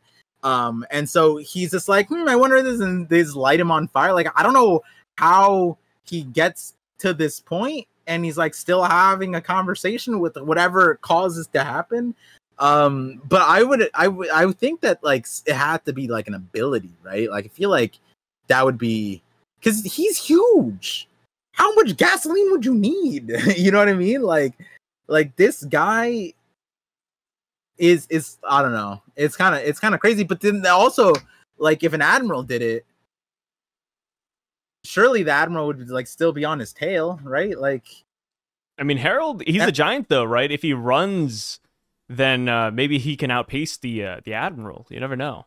True. Oh, but yeah, the reason I bring up admirals back then. The reason I bring up admiral is because we had what's it called? We had the Hiei no Mi teased last week with the frozen giants. So, like, okay, like, that definitely was not Kuzan because the timeline doesn't match. So maybe this is, like, you know, previous users of the Holy Trinity Admiral Devil Fruits. And yeah, you know, the quality of admirals, man, back in the day, I mean, I agree with this too, right? But everybody's saying, yo, like, how hard do you have to lose to actually die in a One Piece battle? I think Mord said that. There's, like, a clip of him on Twitter where he's like, dude, you know how badly you have to get stomped to die in One Piece? Like, yeah, no, that's so true. Yeah. That's insane, dude. Like, what do you mean you died? Kid is probably alive. You know what I mean? Kaido and Big Mom got thrown into a volcano. They're probably alive. Pell got nuked. He's alive. Pedro, he's out there somewhere, right? Pedro, there's theories that Pedro's Correo Corajo from Impel Down. He swapped places. Oh, that's his second body. Where'd you hear that one, Sai? I think I heard it on your channel, Par. Oh, shit. Yeah. Someone must have hacked me. It must have been a crypto hack. You have the iconic theory that Pedro's actually Coraiho Cababo. Yeah, because and it would make sense because his name is a pun on "Hand Me a Hand Warmer," and the joke is he got exploded. Yeah, so he's warm now. I feel like there's an anime where, like, there's like a character has like a second body, and after the first body dies, they go to the second one. This would just be that for Pedro. Yeah, Pedro wanted to die. Yeah, hand me a heat pack. The heat pack meant TNT. That's what that is. Thank you, Stephen Paul, for that translation. That's the only way we could have known Stephen Paul, the greatest to ever do it. Well, you know, where's that Stephen Paul today, man? Where's the Stephen Paul that loves puns, brother? What happened to him? Oh my god! You either die a hero or live long enough to see yourself as the villain. Because you know, obviously I had an agenda also in line with it, but you know, I'm glad that this is easily becoming probably the easiest part to convince people on in the theory that I'm going to, you know, post is that, like, this is not something that you just ignore. Like, this isn't like, oh, Rocks beat an admiral. No, even if you take it verbatim, it's crazy. And I went back and forth with people about just pointing out that this is not a normal thing. Someone was like, Par, you don't know how long they were fighting for. And I'm like, no, we do know. And they were like, there's a bunch of factors here, but the one main thing is that we know that the admiral had to have been defeated after Rocks left Emu, because the thing is, it's like, one, they were announcing the major things, the 5 kings have been attacked and captured. You imagine if the admiral died, then they would say it.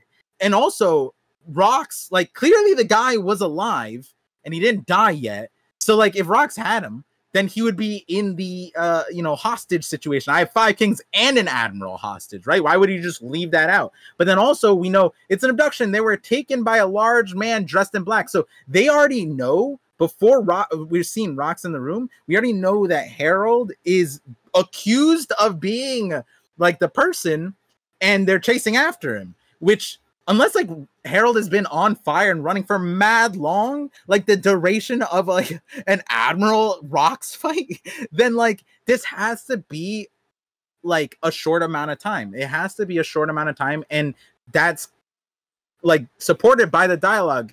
Skipping just a little bit, but it says literally, let's see what it says. Yeah, and the official says the Navy admiral that Rocks had just struck down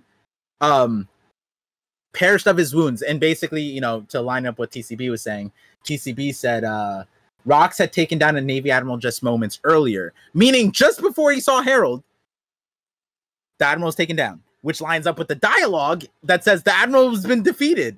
So that means that Rocks left the capital and got to Harald.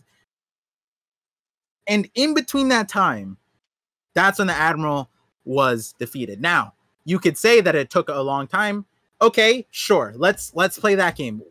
If Rocks was in a prolonged, difficult battle, it sure doesn't look like it. He has no like damage. He's not even like huffing. Like he's clashing with Harald casually, not casually. I don't know. It's like not that crazy. We don't have like a full body shot or inspection. What if we pan down and Rocks has a giant hole through his stomach? What if we look? Yeah. What if Rocks takes off his shoes and he's bleeding? Like we can cope. Considering even Garp got bloodied by Kuzan, an ex-admiral, you know, like and like there's the whole realization that like Garp probably like, you know, both of them were probably holding back to a certain extent because they don't want to like, actually kill each other, but then they were forced to, right? Yeah. But like even in that one punch bloodied, one punch, it's like, you know, buildings are moving.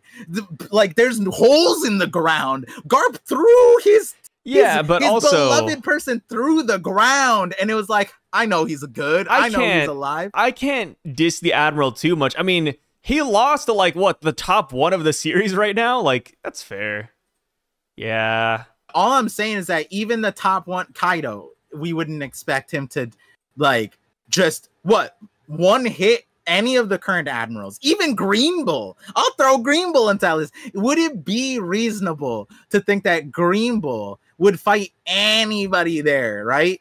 And not even like create any like kind of a disturbance within Marriage Raw. No buildings are shaken. I mean, we saw him fighting. He was actually, his vines were taken over. You know what I mean? So that's the other part of it, where even when Harald and Rocks clash, and like, are they fully trying? Is it this max power, right? That's a separate question, because, you know, the clouds don't even separate. Do I think that they would be capable of doing that with their Conqueror's Hockey? Sure. But we see the clouds still there. So if this is a Roger Whitebeard level of attack, I don't know. But even this blew everyone away within 5 kilometers. And this was a greeting for them. So you're telling me that an admiral died without so much as making a disturbance, to the point that the people are like, oh, the killer went toward the castle, but Rocks is running away from the castle. So like they also lost the guy who killed an admiral, and the admiral went down with so much no one like basically noticing. It's kind of crazy. Oh, also he didn't die. He got taken to the hospital and then died on the table. Like, he didn't die immediately from the Rocks wounds, which is, you know, in another interesting detail, right? Because, like, you know, you paint Rocks as like this more heinous person. I would imagine if he wanted to kill the person, he would just die right there. It's another thing that I feel like if Rocks wanted to kill somebody and he's that guy, why wouldn't he just kill him? Why would he, you know what I mean? I'm sure he's strong enough. If he's strong enough to one-hit him, apparently, then I imagine he'd be strong enough to kill him. Yeah, he probably could have. Yeah. But also, what if Rocks' ability is to do a delayed kill on his opponent? I think this is, you know, people might think they know what my theory is. You know, I might have said it on the stream. Rocks is a fraud. Yeah, teasing. you talked about how Rocks might be like paying people to just die, and Rocks doesn't actually fight. No, then you'd be wrong, because I said the theory at the beginning of this chapter thing, which was that it could be that Rocks is signature move is the good old nut touch. And then he just went too hard. And the guy was probably older and he couldn't deal with both of his balls. Because I know a guy who had his testicles removed, or one of them, in a car crash. That shit was brutal, bro. That shit was one of the biggest losses aside the, you know, other injuries. The ball. Imagine both. The pride. He probably didn't die from the wounds. It was probably his pride. And then he passed away because he's like, what do I have to live for if I can't have kids? That's what it is. Will of D's nuts. I think that Rock's nut touched him, accidentally went too hard. I could see that. Yeah, the nut touch went too far. I talked to Dax, and you know, how do you feel about the theory that Rox is able to give people mortally deadly, horrible diseases? Like, he's the guy who bro, gave... As soon as you said horribly and we're stumbling over things, I was like, shut up, bro. Yeah, well, what is Saturn? Now Rox? No, I'm saying, dude, like, what if Rox is the one who made it to where Roger died? Roger got the disease 4 years before he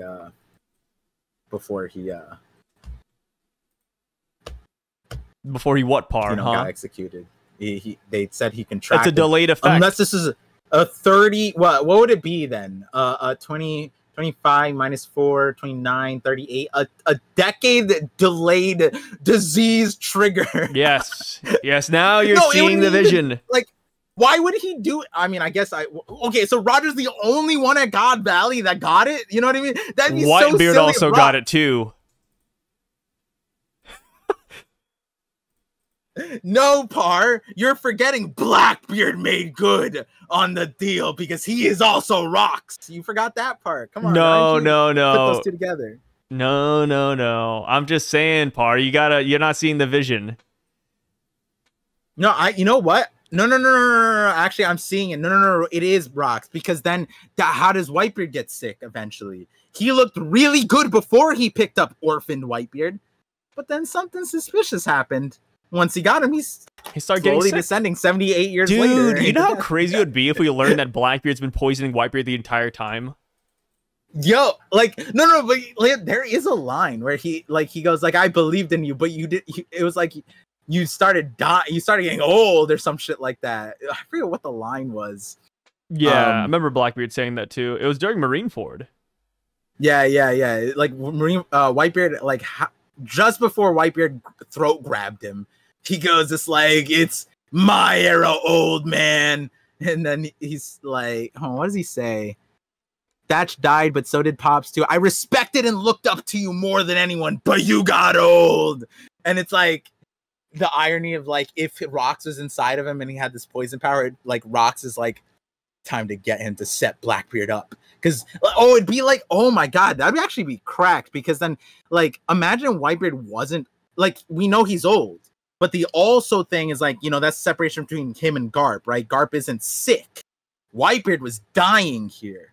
So it could have been a 9,000, you know, because the Rox Pirates love these 20-year plans. Kaido, Shiki, Whitebeard, they all like these plans. Big Mom, every one of them, right? Rox, probably king of plans. I wonder if Kuro was from the Rox Pirates, but, you know, let's not go that far into the theory yet, right? What if this is true? And so Rox wanted to groom Blackbeard into his, like, proper vessel, but he knew there's no timeline where Blackbeard would be able to beat Whitebeard, so he had to poison him. And so it was setting him up for the Marineford downfall, because imagine if Whitebeard was just old and not dying. Blackbeard would have died here. Rox, oh my god, this theory I made up all on my own. Oh my god, crazy. Yeah, you're going nuts over here, Par. Yeah. If you guys see it on another channel, rhymes with an alcohol beverage, fuck that guy. No, I'm joking. Jesus. So, yeah, this Admiral, man, they got absolutely cooked. It would be cool if we learned that one of the reasons why this Admiral also died, you know, jokes aside about, like, the whole, like, you know, infectious disease thing. What if Rox really did just poison him? Well, like, what if Rox's blade is coated in poison? Because that's a pirate thing to do, right? No.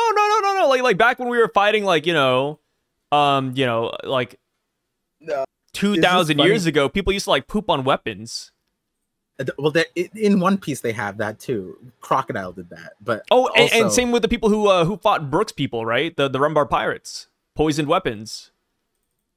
Wait, they didn't have poisoned weapons. Oh, fought them. Yeah. Oh, I thought it was. Wait, was it that, or was it just like? Oh no, yeah. Dirty, like... Brooks people were poisoned, right? I thought they contracted like a disease that they couldn't cure. Brooks and people? Then York left. Yeah, and then Yorkie, he left to try to. No, not Yorkie. The Rumbar pirates. Yeah, his captain. His captain got sick. He left the Grand Line. Not Yorkie, but the Rumbar pirates. Yeah, it was Yorkie went with half the crew. I thought they just got the same thing that he got. Wasn't that? No, they fought somebody and they lost, and then the weapons that the opponents were using were poisoned. Oh. Yeah. I guess I just smushed it together. I think you did. Yeah.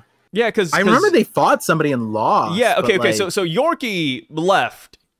Yorkie left because he was like deadly ill. Yeah. And then Brook and the Rumbar pirate remnants, they kept on sailing as pirates, and then they eventually fought somebody, and then they won, but their enemies were using poisoned weapons, which is why they were able to play the song, and they were all dying one by one. Promise them they all take the dial, one last song, but since the enemy had tainted their weapons with poison, and then what did they say with Yorkie? Yeah, Yorkie despite losing half the crew. Oh, yeah. That's why I was like, because Yorkie was like sick. Wait, they left with like everybody. I thought, and it was like half the crew. The remaining one went to the sea smoothly with him as the captain. Yeah. I'm remembering a little bit more. I think it would be pretty cool, like if we see a blade that just exudes miasma, just like it's just like leaking everywhere. Yeah, like Crocodile's hook, but like a sword, you know. I was just thinking, it was when you initially brought that up, I was thinking how annoying and funny, because there's another character, but like would be in the same boat, technically different substance, but I was like, man, his attacks described as cannonballs. You know how pointless it is to put poison on the cannonball? Like, imagine a pirate crew that was dipping cannonballs in poison to like, if they don't die from the explosion in the cannonball, they'll die 10 years later from this poison. Like, it's just kind of silly. But then I was thinking about Saturn and how he had to like coat his things, but then he just turned it off whenever it mattered. And then like he was only just melting buildings with it, but it was like corrosive acid, not like poison. So, but it's just funny when you think about like, the context of the logistics of that. Yeah, 10-year delayed death for these theorized people. Even the admiral themselves. That would be how weak this admiral is. He had the same thing as Roger, but it was the wounds, and he's a weak ass that he couldn't will himself to live another like at least like 50 minutes. You know? Yeah, could have went on, man. Yeah. You know, it also makes you wonder, like, was he the only admiral here? Because, like, last Reverie, right, we had Greenbow and Fujitora. I mean, maybe, like, if we could go back to the original thing where it's like, yeah, Harald was fighting some kind of weird fire admiral, and then Rox fought the other admiral? No.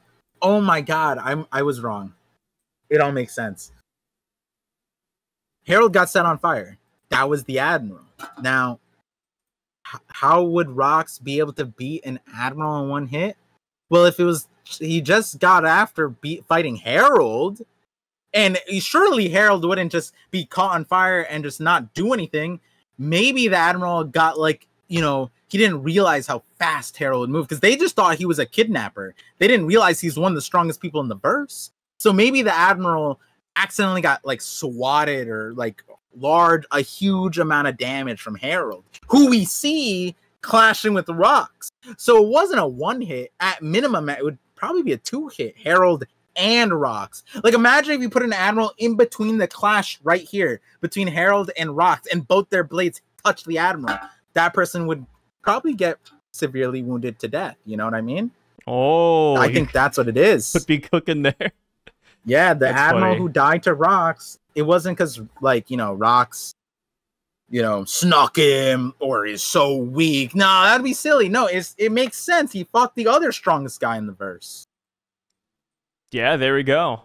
It's all coming together now, which, you know, something that I just thought of. I mean, we talked about this earlier, but the fact that Harald jumps off, man, and the fact that Harald is displaying crazy Advanced Conquerors Hockey, do you think these are feats that Harald will eventually get to? No. What do you mean, no? I mean, you think that adult Hiredin not an adult chat because of Luffy. Me, if you were more inclined to my line of thinking, that's like more or less a survivable height, which Harald is proving yet again, survivable height. Then yeah, I would, you know, I could Hired eventually do it, but I adopted what you say, and no, Hiredin as an adult only lived because full of health. Hiredin would have died if not Luffy was there. You know what I mean? Even though day one Loki survived it, Hiredin's, I mean, the Herald's just casually doing it, and Hiredin's an adult now, so it's like, at a minimum, he should have he wouldn't have needed Luffy. So, you know, and I think the red line's probably higher than where Sunrealm is, right? Or is it the same? Yeah, I don't know. I don't know, actually. Yeah, I don't know, because you see the clouds below Harald, but also the Sunrealm, there's clouds below it too, so it's hard to tell. Could be the same height. Yeah, it could be the same height. So yeah, it could be the same height. Point. And it would be like the like father, like son. Loki fell off the thing and survived just like his papa. That's how we know they're related. Yeah. And that's how we know Kaido's related too. Yeah, dude, Oda's just adding more and more like jumping off high island feats. Yeah. Or Sky Island got feats. That That's crazy. Dirty blood, bro. This is what those elders are talking about. Couldn't survive a fall. Couldn't be us. It's just Roxy Xebec. I'm gonna ignore all those comments. Roxy Xebec, he gets his first, well, probably not first bounty poster. You know, he could have been around for a little bit, just not as a pirate. But he gets a bounty poster, and it looks just like Buggy's. Same pose, same hand out reaching, same tongue out. Do you think there's a connection here, or do you think this is just a crazy coincidence? I reserve my comments for later time, but all I'm gonna say is you know, looks people were going on, hey, looks just like Blackbeard. This be looking a lot like a good old Buggy, bro. I think the Buggy theories are running wild, man. Yeah, enough said for me, guys. You know, I've never said that Rocks and Buggy were in the same vein or anything like that. But you know, you missed a very interesting set of translation changes, I feel like. In between yeah. So in the battle, the clash, this is what TCB says, the clash between the two strangers blew everyone within a 5-kilometer radius. Viz official, this clash between strangers eradicated any sign of others for 5 kilometers around. It's like very interesting because it's like eradicated any sign, but it's like, what? Like, huh? What does that mean? Like the whole ground got turned barren. Yeah, like humanity's existence was not observable. Was that what that means? Because when you see eradicated, like everyone died, and it's like, wait, no.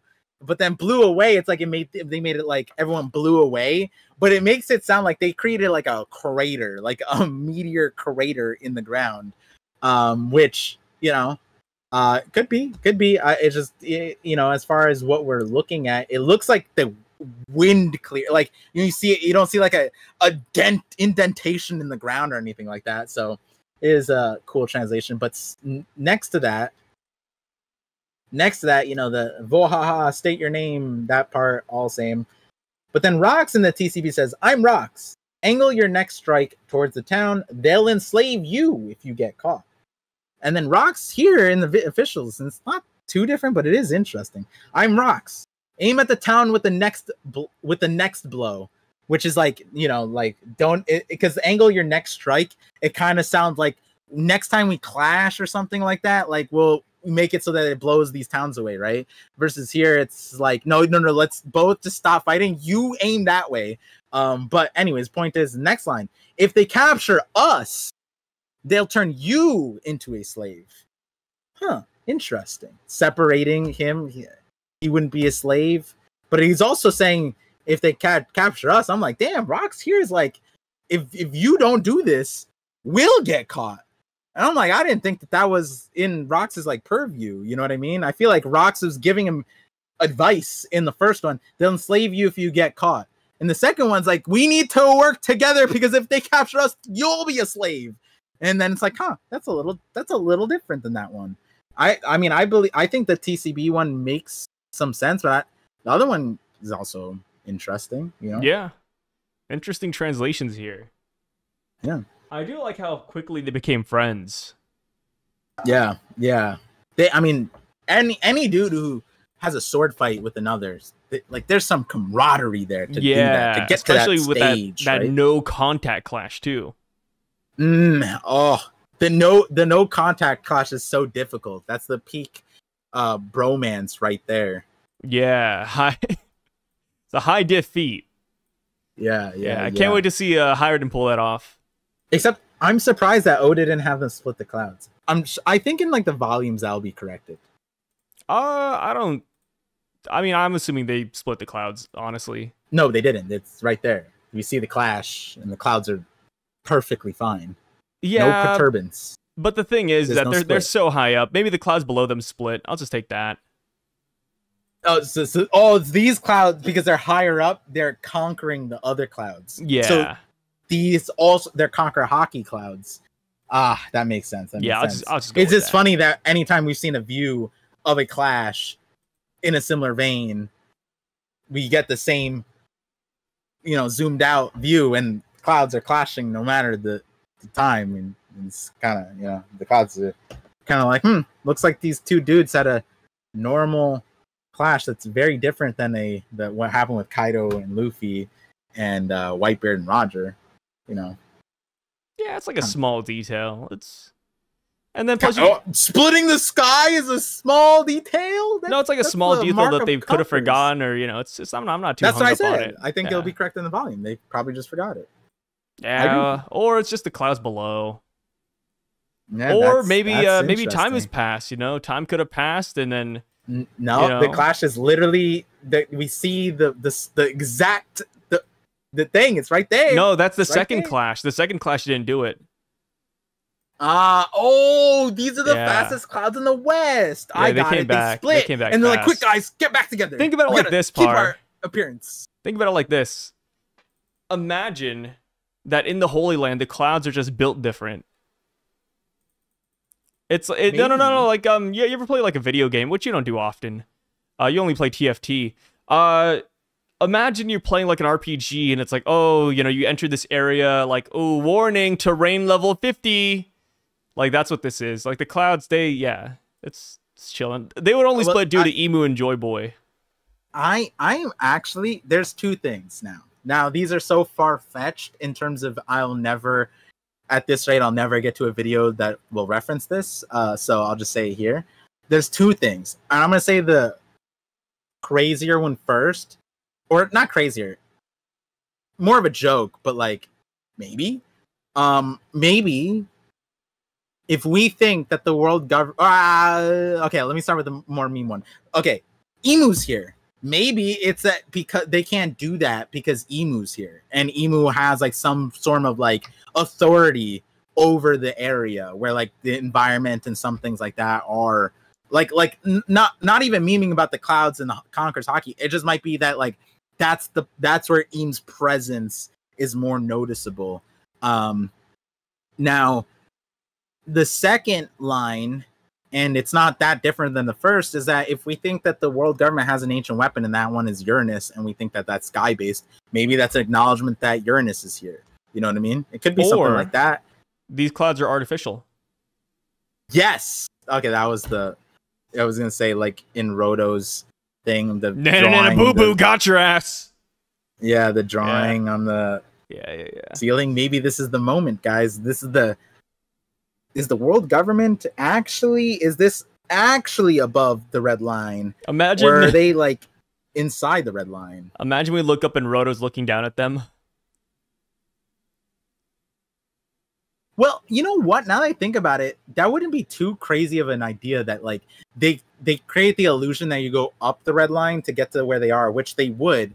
But the top of it you'd think is the sky, but like no, they drew in the sky, and it's actually just the red lines covering it, and like they're inside. It's not, and we know that I mean, I have an entire video explaining to people that we know for a fact that the red line is hollow. Like there is a hollow space. Like they hollowed it out, like to a certain extent. Obviously, we don't know how much, but like they literally have slaves in the underground version of it, or city that's like moving an entire like cavern of things. We have Emu going downstairs into like the frozen thingy. We have Kong, who has a giant aquarium in Meridra in the Holy Land. There's many details that allude to that idea. So honestly, the clouds being artificial might actually be something to think about. Shout outs to my boys, the artificial clouds. Yeah, how would it always be daytime? Actually, no, it's been nighttime, I think. But yeah, it makes sense why they need like artificial like plants and stuff, right? Yeah. So we go on and we see that Rox, after all of this, sometime later, he attacks a Heavenly Tribute ship. He also destroys a Gate of Justice. And that's a crazy feat. We still don't know how he did that. Is that because of his sword cannon blast? Is that because of something else entirely, like a devil fruit? I don't know, man, but that's definitely something. And then we go on, we see that he actually gathers his crew.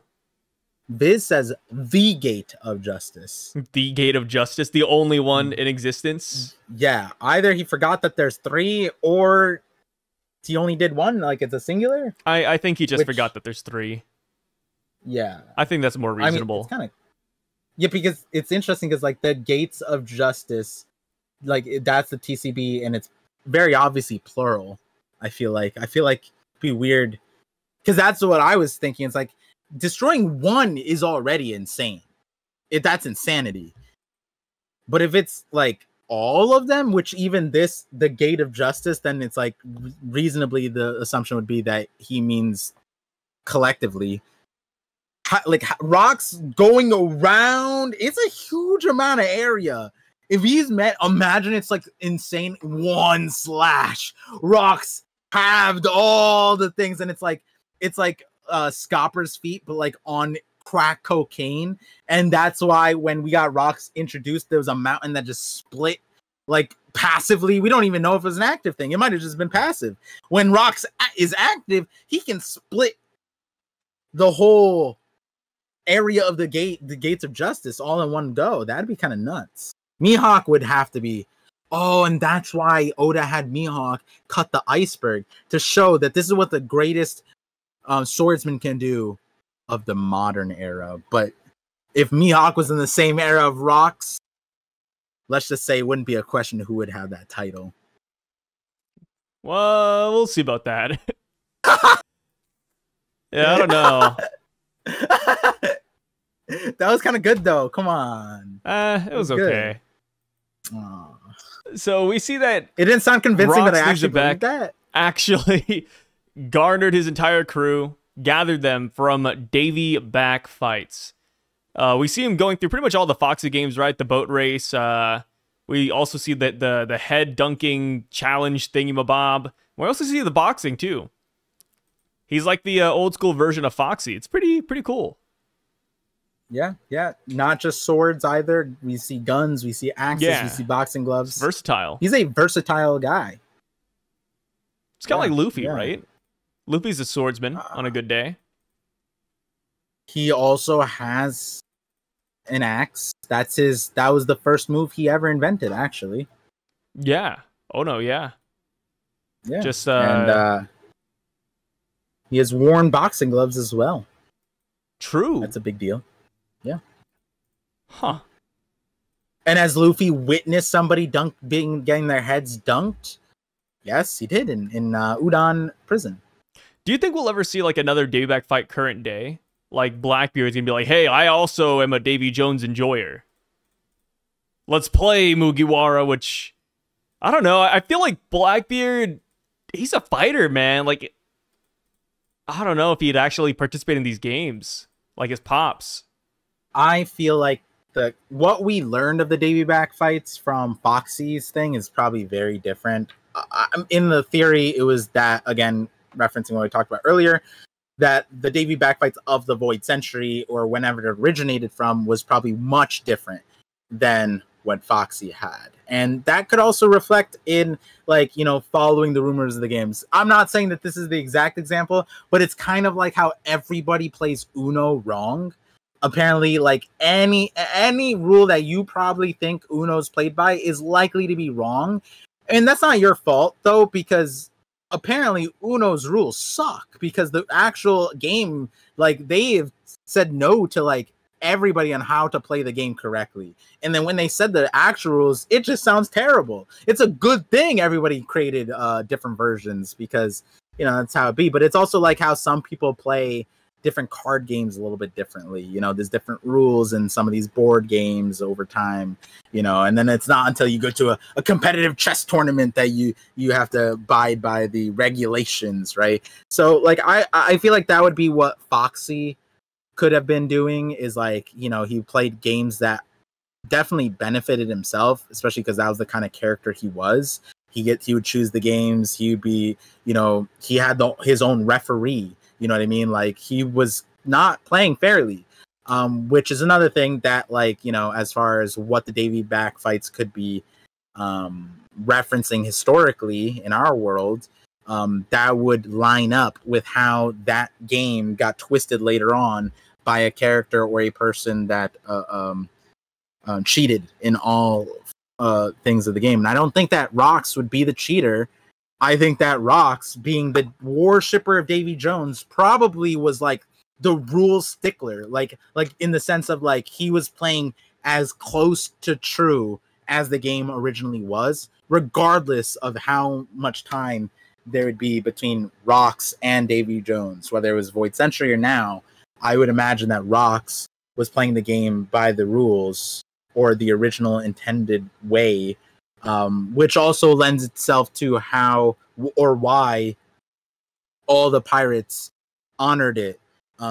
Because of the way Foxy was playing is, like, you know, it wasn't an honorable thing by the light of he hired his own ref, right? Do I think that Rox would be the character that would be in the middle of the thing, put his own ref in there, and then cheat every rule? No, I think that, like, Rox is probably a character that won through his abilities, because clearly there's no lack of them. And we're seeing him, like, beat down people, right? Also. So, you know, I think that there's probably a difference between what he did and what Foxy did, or what Oda introduced us to. At minimum. Yeah. At least. I definitely think so. And that's why, you know, when people are saying that they don't want to see, like, more Davy back fights, I'm like, well, like, they could be very different, right? It doesn't have to be like Foxy. Yeah. Yeah. I have faith in it. And I feel like if there were to be one, I think a lot of people already have various theories, me included, very different interpretations. A lot of people thought Davy back fight on Elbath prior to Elbath. Yeah, against Shanks or Shanks Cross Guild. Yeah. Yeah, and I forget if I put a place on it, but I said that whenever Shanks and Luffy meet, they might do a Davy back fight, because their fight would be over the Straw Hat. Because that's, Luffy said that he'd give it back to Shanks, but then it's a weird conundrum to be in. He's the Straw Hat Pirates. Like, he can't give back the Straw Hat, but also he said he would also, and now Luffy's a great pirate, so now he kind of have to do it. And you know, I feel like there'd have to be some kind of resolution around that. Davy back fight made a lot of sense, because you give up your flag or your honor, you quit being a pirate, whatever it may be. That's what the Straw Hat symbolizes. If Luffy gets to Shanks and he's not a great enough pirate to beat Shanks, then he's not worthy of the hat, is essentially what that would be meaning there. And giving up the hat would be giving up his entire, like, crew's, you know, symbol, you know?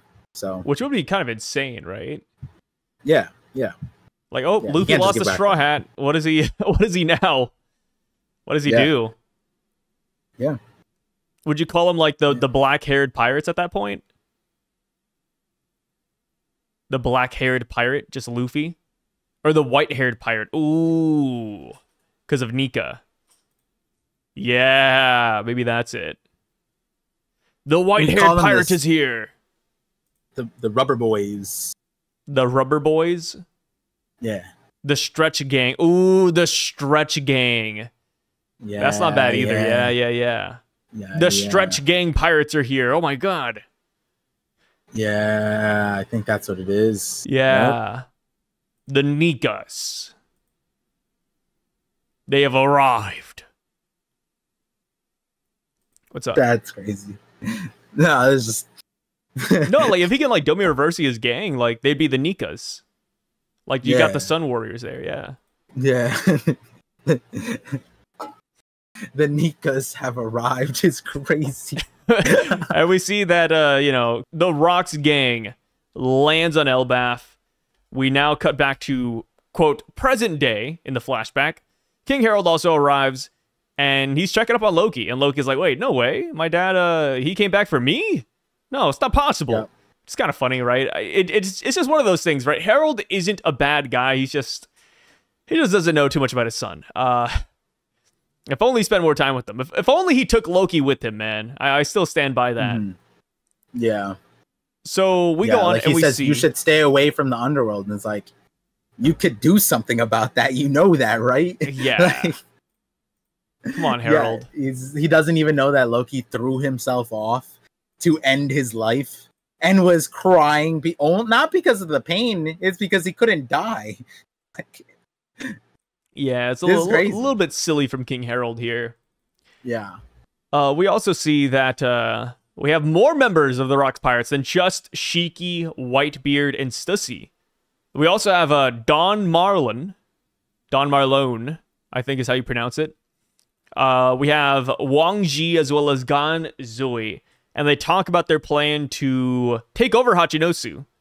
The world government wants that place gone, and they're willing to pay some money, or it seems like they're willing to pay some money. And Rox is willing to help them out with that. But he's going to backstab the WG because he's simply going to take over the island for himself. And with all of these character introductions, man, who did you enjoy the most? I mean, we know 3 of them. I think for me... Oh, wait, hold on. Sorry, Shiki says mobster now. So Yakuza, probably the Wicked. You were saying that people are saying Yakuza. Yeah. Mobster. So maybe this is like a Wano thing, but I don't know. But because it's also interesting is clearly there's a different word you use, because mobster and gangster to me is the same thing, but surely they're referencing something mobster, different. Gangster, outlaw. I think they're like all in the same vein. Yeah, but like no, what I mean by is in English, mobster, gangster, same vein. But clearly Oda used a different word here, right? Is what I'm saying. Meaning that it's not like mobster wouldn't be the same thing that like is Don Marlon. So, if there were Wano ties, mobster, Yakuza, that is the context, then maybe Yakuza was the right word. I received the Wicked, so I still don't know what that means. But for me, I think it is obvious.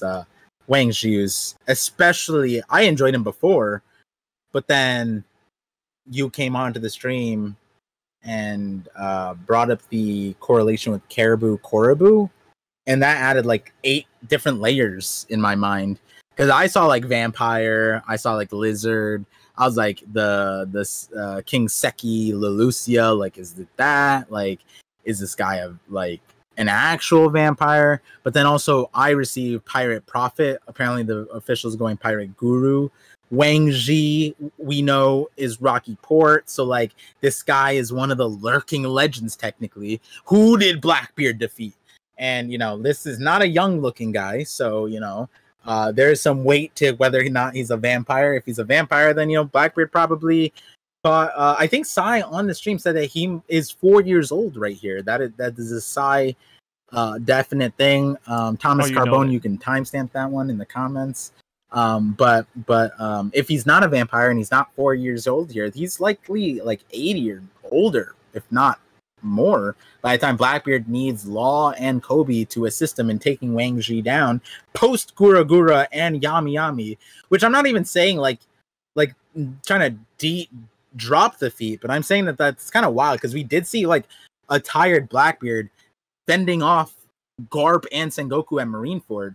So like it is kind of crazy that like post Marineford Blackbeard and probably like later on in the time skip, in the 2-year time skip, Blackbeard like needed an assistant, needed a scheme to take down the Wang Zhi's. It makes you wonder what kind of defenses, what kind of power this guy had. And then on top of that, you had the Caribou Korobu thing, which I 100% see. Even though that counters like many of my theories in entire videos, you can't deny that this guy looks like him. But I think more than that, you know, it might even be a hired in Loki Kaido situation where we also have to acknowledge it's obvious that, you know, sure, he looks like Caribou and Korobu, but like this has to be Red King's Cincinnati's dad too. Yeah, there's a lot of characters to take into consideration when you look at Wang Zhi. I do lean towards Caribou and Korobu just because he does look like the perfect mixture. Like, I can't get that out of my head right now. Like, I just see it, brother. Yeah, no, it looks perfect. Besides the vampire stuff, like, because, like, and I guess, no, to Korobu, we don't know if Korobu has a Widow's Peak. But, like, I feel like adding the Widow's Peak to the tongue makes it, and also it's like a snake tongue, which neither of them have, I don't think.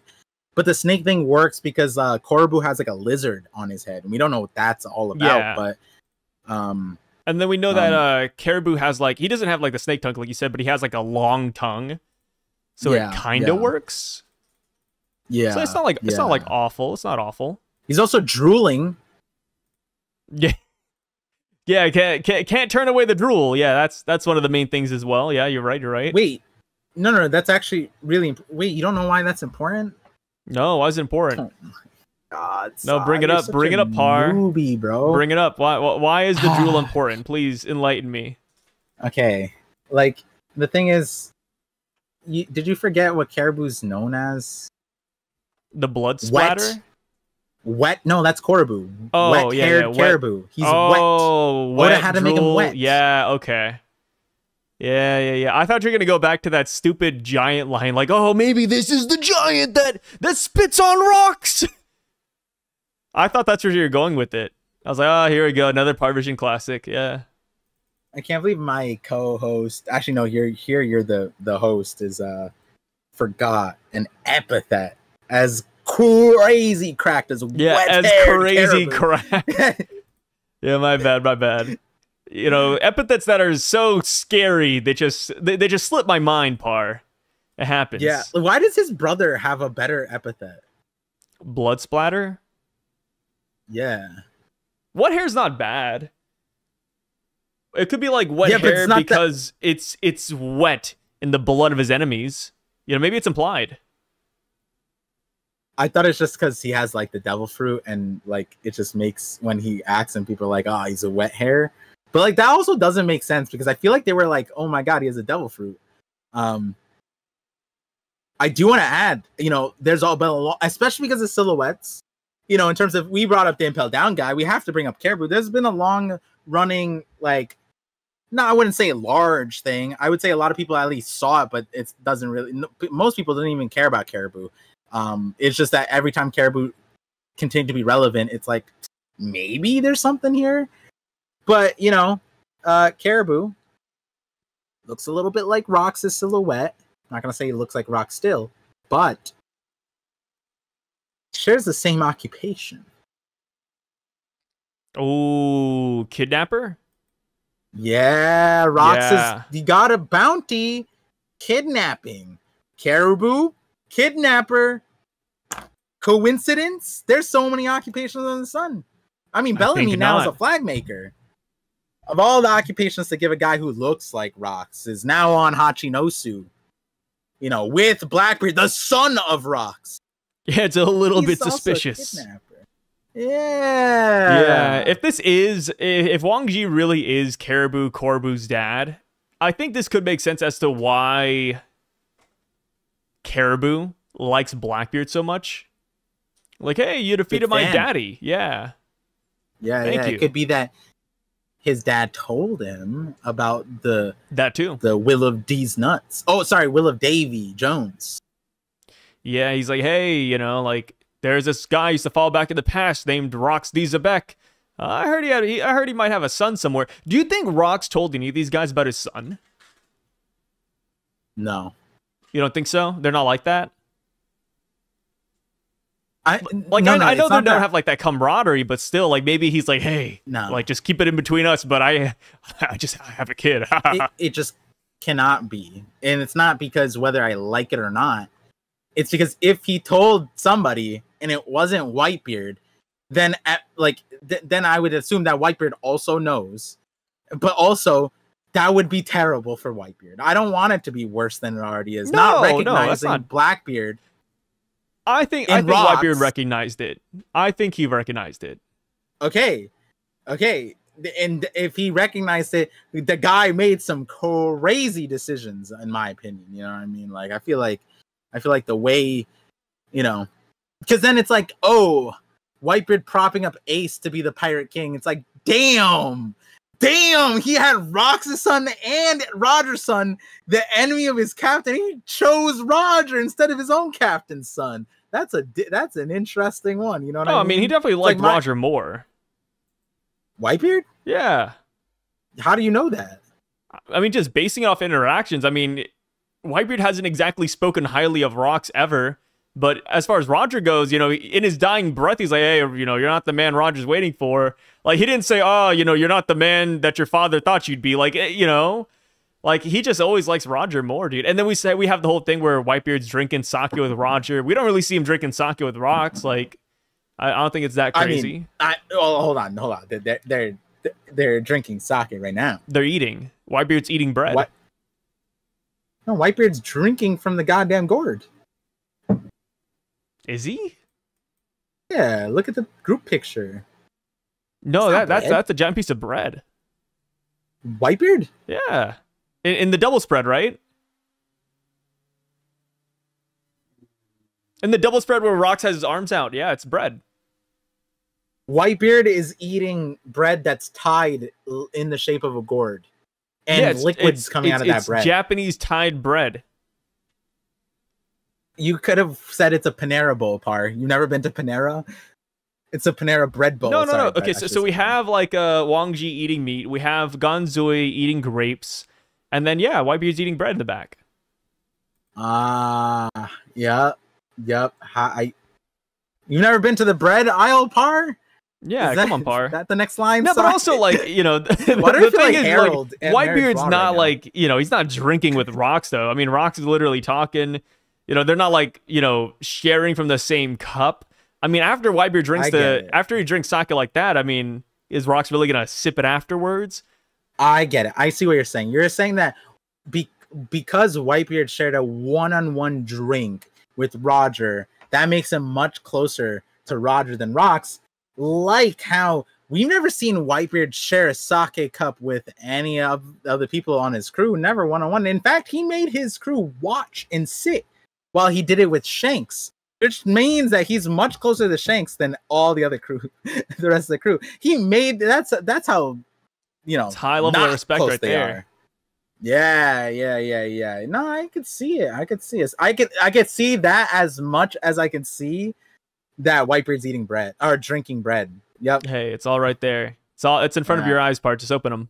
Were you the guy who left that comment about Emu not seeing Rox? Was that actually your alt account?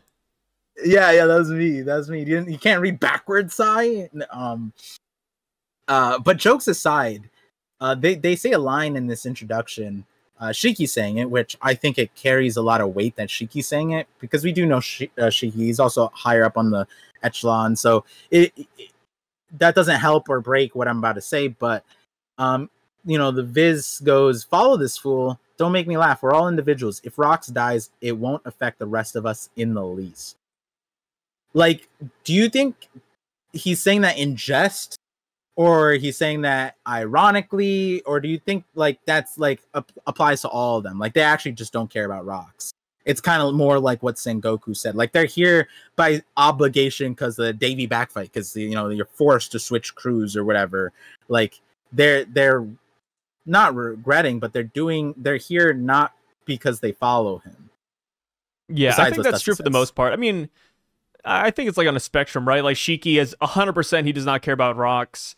Miss Bucking probably like 50%. Don Marlone probably like 60%. Like it's all percentages.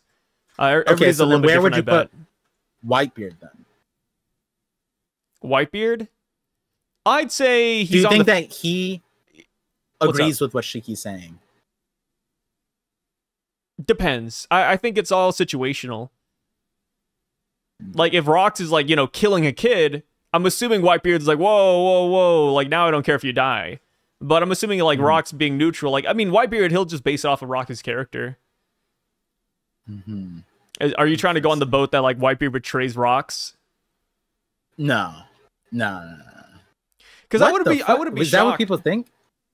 Yeah, I think though the theory that Rocks gets mutinied on God Valley is pretty high. Interesting. That spawned in with the Kaido line back in Wano where he said pirates will stab you in the back when you least expect it. So I'm like, yeah, like maybe that happened. Like these guys all like, I wouldn't say stab Rocks in the back, but maybe like Rocks needs these guys at his side, and then none of them really show up. Maybe they're there, but like they don't really like put in 100% effort. It's interesting. I could see that being like a plot point because I do think we will see a mutiny eventually.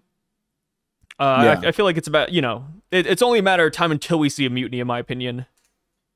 Yeah, that's interesting because I feel like if it was a mutiny like Whitebeard, doing that, I feel like that plays. I mean, where I feel like it would fit is like the whole Squad situation.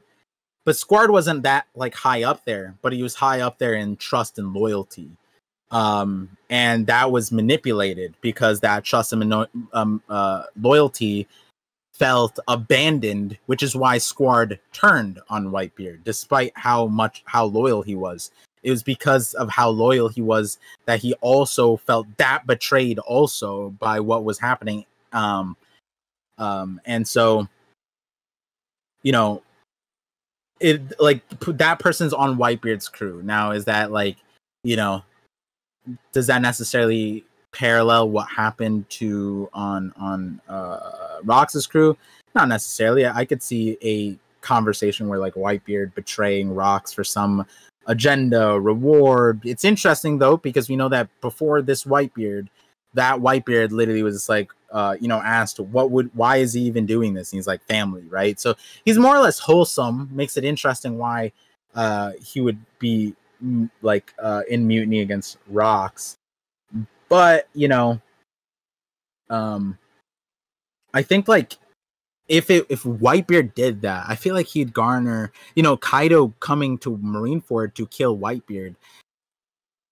Would that be something that Kaido waits for it to do? Like if Kaido looked up to Rox, especially because he was younger here and he wanted to fight thing or whatever, it was a crew thing, and Whitebeard did that, and Kaido knew, I'd imagine he wouldn't need to wait till what's his face Marineford to go after him. But you could look at that situation as like, oh, he was trying to get revenge for what happened to the Rox pirates.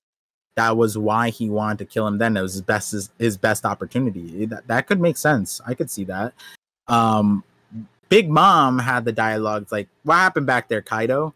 Like something like in light of like abandonment or not abandonment, or like, why did you do that kind of thing? If it was Whitebeard, I'd imagine Big Mom would, and the other pirates on the Rox crew, whether or not they hide it from the rest of the world, I feel like they'd carry much more disdain for Whitebeard, to the point that like when Blackbeard would be waging the war against the Whitebeard pirates, I feel like they would help. I don't know. It's kind of interesting.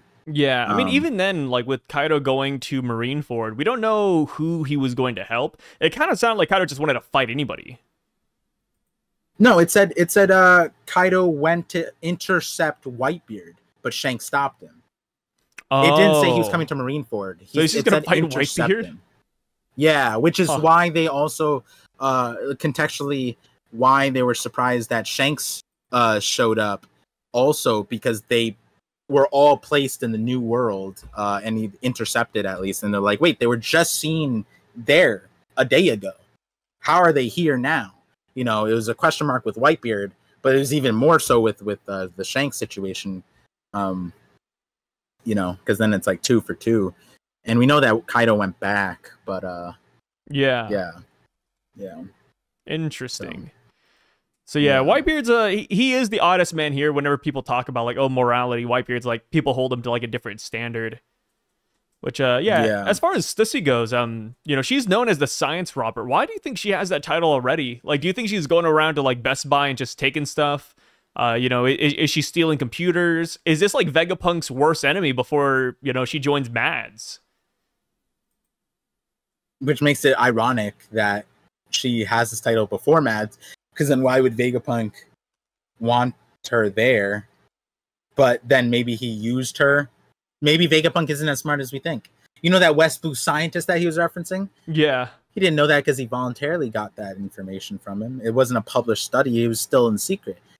But he employed the world-renowned science robber of the Rocks Pirates to steal that info from that scientist. That West Blue scientist, go to the West Blue and steal, you know, his doctors. Dr. Hogback. That's like the main candidate for that person. They're like, hey, go steal Dr. Hogback's research notes.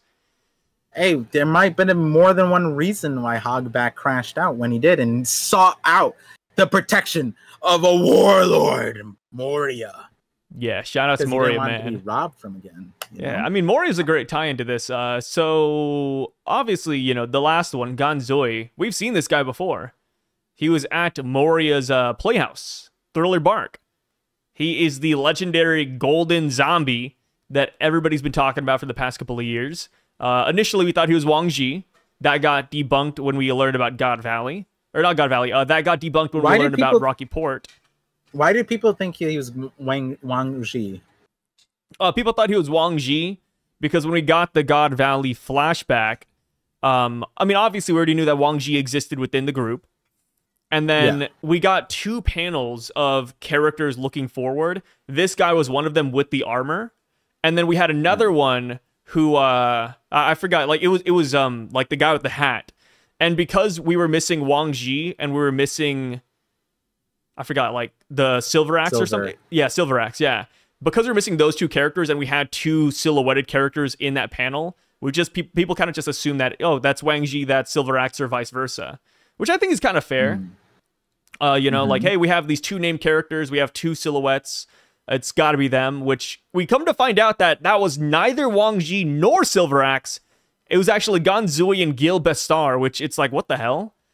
Like they really kind of like tossed that one around, which I don't mind. I think that's pretty cool. But yeah, it turns out it is Ganzui, the pirate smuggler. He died, and Moria has his corpse. Dude, Moria has a lot of Rocks pirate corpses, right? Captain John, Ganzui, Gil Bestar, and then the Vega one, who doesn't have a name yet, but there's like a guy with like the Wolverine claws in the background.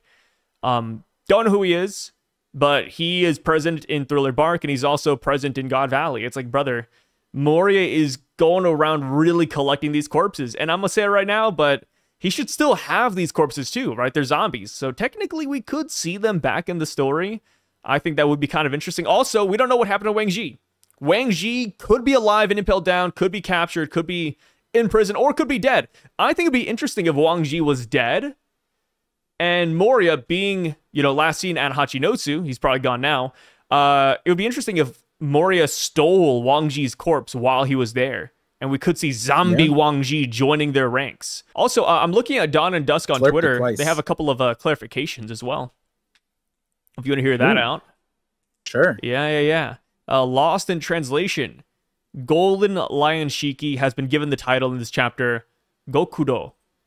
Google Translate will automatically split that out as Yakuza, but that's not actually accurate. Gokudo actually refers to someone who follows the path of chivalry. What? Yes. What the fuck? Yes. How do any of these Yakuza fit? also follow like chivalry as well, which I could see. Yeah, that makes sense. But like the actual translate, the wicked and mobster. Yeah, Like, which I mean is in line with Yakuza. I'm assuming Gokudo is like a really broad term. interesting. And they also say, I mean, this is like a side thing. It's like from the Strong World data book. But it says, when you consider the fact that Shiki was originally conceived as one of the Marine admirals, it makes sense they chose this specific word. It suggests that he's not some random thug and probably has a much deeper backstory behind it. Which, yeah, he was supposed to be one of the admirals alongside Sengoku. And he's supposed to have much cooler hair, by the way. It was like more like Rox's hair, not like his hair currently. So, yeah. Well, this is technically pre-glow. This is pre-glow Shiki. They're not even on the Rocks pirate yet. You know, it's once the crew forms and then they're in their final form. I don't know. I think this Shiki is like the best version of Shiki I've seen. No, but Shiki's gonna have the poofed up hair and be young at God Valley, right? Isn't that how he looked there? He looked more in between, no? Am I auto correcting that in my brain? I thought it was like, yeah, you are. Oh shit. He doesn't have the puffed out hair at God Valley. I'm looking at it right now. Damn. Oh wait. Do you think that he does in the panel, but in the anime he doesn't? What? Yes. That's why you read the manga, guys. That's so silly. I'm like, why does he? How do you? It's just volume. I mean, it's like the same hair length. It's just in the scene where he's with Whitebeard and the rest, it's puffed out. But when he's actually fighting at God Valley, it's just down and straight. Now, here's a question to you, Sai, because not a big difference. When we saw Strong World, it was more. It had like a gravitas to it, but maybe that's because of his devil fruit. Maybe he's making his hair float, giving it volume, and maybe he doesn't have it yet. Oh, I see where you're going. Because that, and also that is kind of important because that is the only fruit that I think that Oda like actively acknowledged he made like a mistake, because he, as the showrunners Netflix had said, like Oda, when it comes to this, and we know this from movies, the one thing that he polices is the devil fruits. Whether he's going to use them in the future or not, he doesn't let them use that. They have to get that approved. But then how they work, they have to fit in the system and stuff like that. So Oda wrote in the SBS recently, it's like, yeah, Shiki's power is probably too strong, guys. So it could make sense that he doesn't give him Shiki, or give that power to Shiki here, because then it could, change how God Valley would work a lot. Whether Shiki had that power already, be kind of nuts. Imagine Shiki has that power. He would be a unit all on his own. Like if he displayed anything remotely close to Strong World at God Valley, then it's like, bro, it's Roger Garp. Shiki is in this conversation now. This guy could just float everything if he wanted to. It's crazy. Yeah, he technically could. Yeah, I don't know what Oda's doing with that yet. I don't know. I feel like might as well give him the float no me and just see what happens, in my opinion. Let's just have some fun with it. It's also funny because he's not known as the Golden Lion yet. But like of all of them, like as far not all of them, because some of them don't have like the epithet, right? But like we have future, right? Future Golden Lion, like future Whitebeard, that's what he's known for. Future Pirate Island, that's what he's known for. Like Whitebeard's is a funny one. The Commodore is like an occupation, but Shiki already has the yellow hair, so it's like kind of funny that like that his future title is just the hair. He could have been known this already, but like he wasn't for some reason, like it's kind of funny. Wonder why. It's just he evolved like a Pokemon, Yeah. It's like Pikachu to Raichu, I guess. Yeah. Pikachu to Raichu is all it is. Yeah. Another Same thing shape, that Dawn and Dusk voltage brings out is that, let me see here. Boom. Ochoku Wangji is actually called the pirate cult leader. Cult? Yes, that is a more accurate description, and it usually refers to someone who starts a religion or sect. And then they say, considering how Caribou acted like he was praying to God when he first appeared, it's pretty likely that Caribou was influenced by Ochoku. Yeah, no, 100%. That's actually a huge part of the video that I made. That Oda gave him that like thing, which was really wild. I forget what I talked, like what I focused in on. But it was like a lot of it was that they were like actively like asking for forgiveness for that, and then they need to bury the Navy as a tribute, which like again we've never seen that before. The dialogue is actually even crazier too. I mean it's probably just like chapter 600, right? Oh no, it's 602 I think. 600 is when he gets introduced. 602 maybe, or maybe it's after. I'll check it in the background, but yeah, cult leader, very different than prophet. That's actually so hilarious, calling a prophet a cult leader, because some people would say religion is a cult, right? So and the cults follow the prophets, and so, even to the point that a lot of religions call other religions cults and denounce those prophets for being cult leaders rather than prophets. So that's kind of funny that which is why the Abrahamic religions, all of them, are kind of more in group together, because it, like Islam recognizes all of the prophets before it, like Jesus, so which is the prophet there. But yeah, point is that yeah, definitely different than Guru. Guru is also funny because I guess that'd be like a modern, like what, Andrew Tate, right? Cult leader, Andrew Tate, the Guru, the girl Guru, right? More ways than one. Some people call it lover boy. Some people call it something else.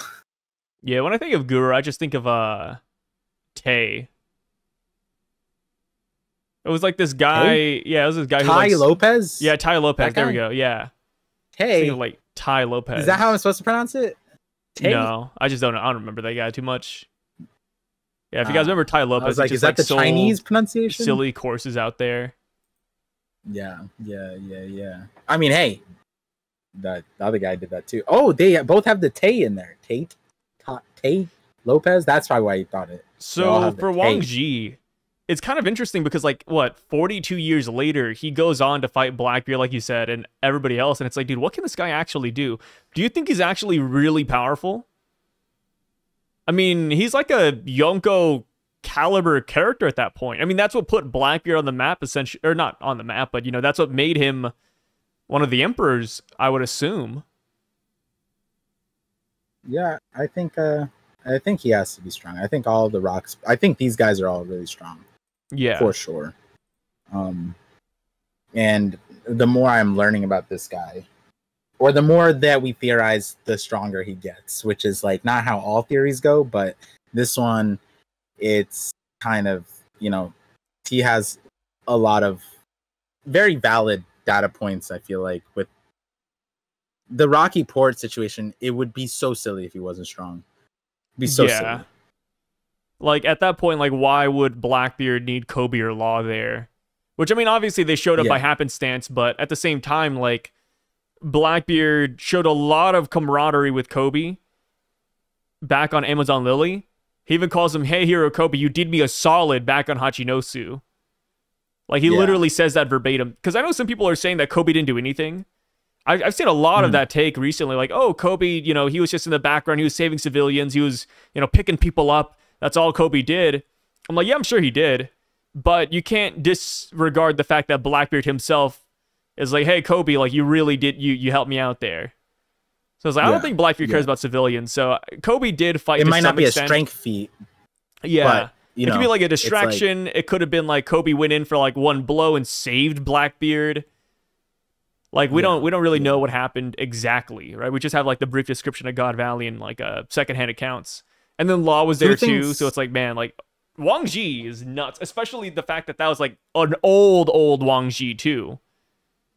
Yeah, and I'm also curious because Blackbeard and Kobe, they did this after Marineford, like during the time skip at some point. Yeah.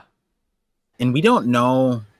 I mean, the first shock is, oh my god, a rocks pirate Wang Ji. He's not a zombie. He's actually alive. That's one.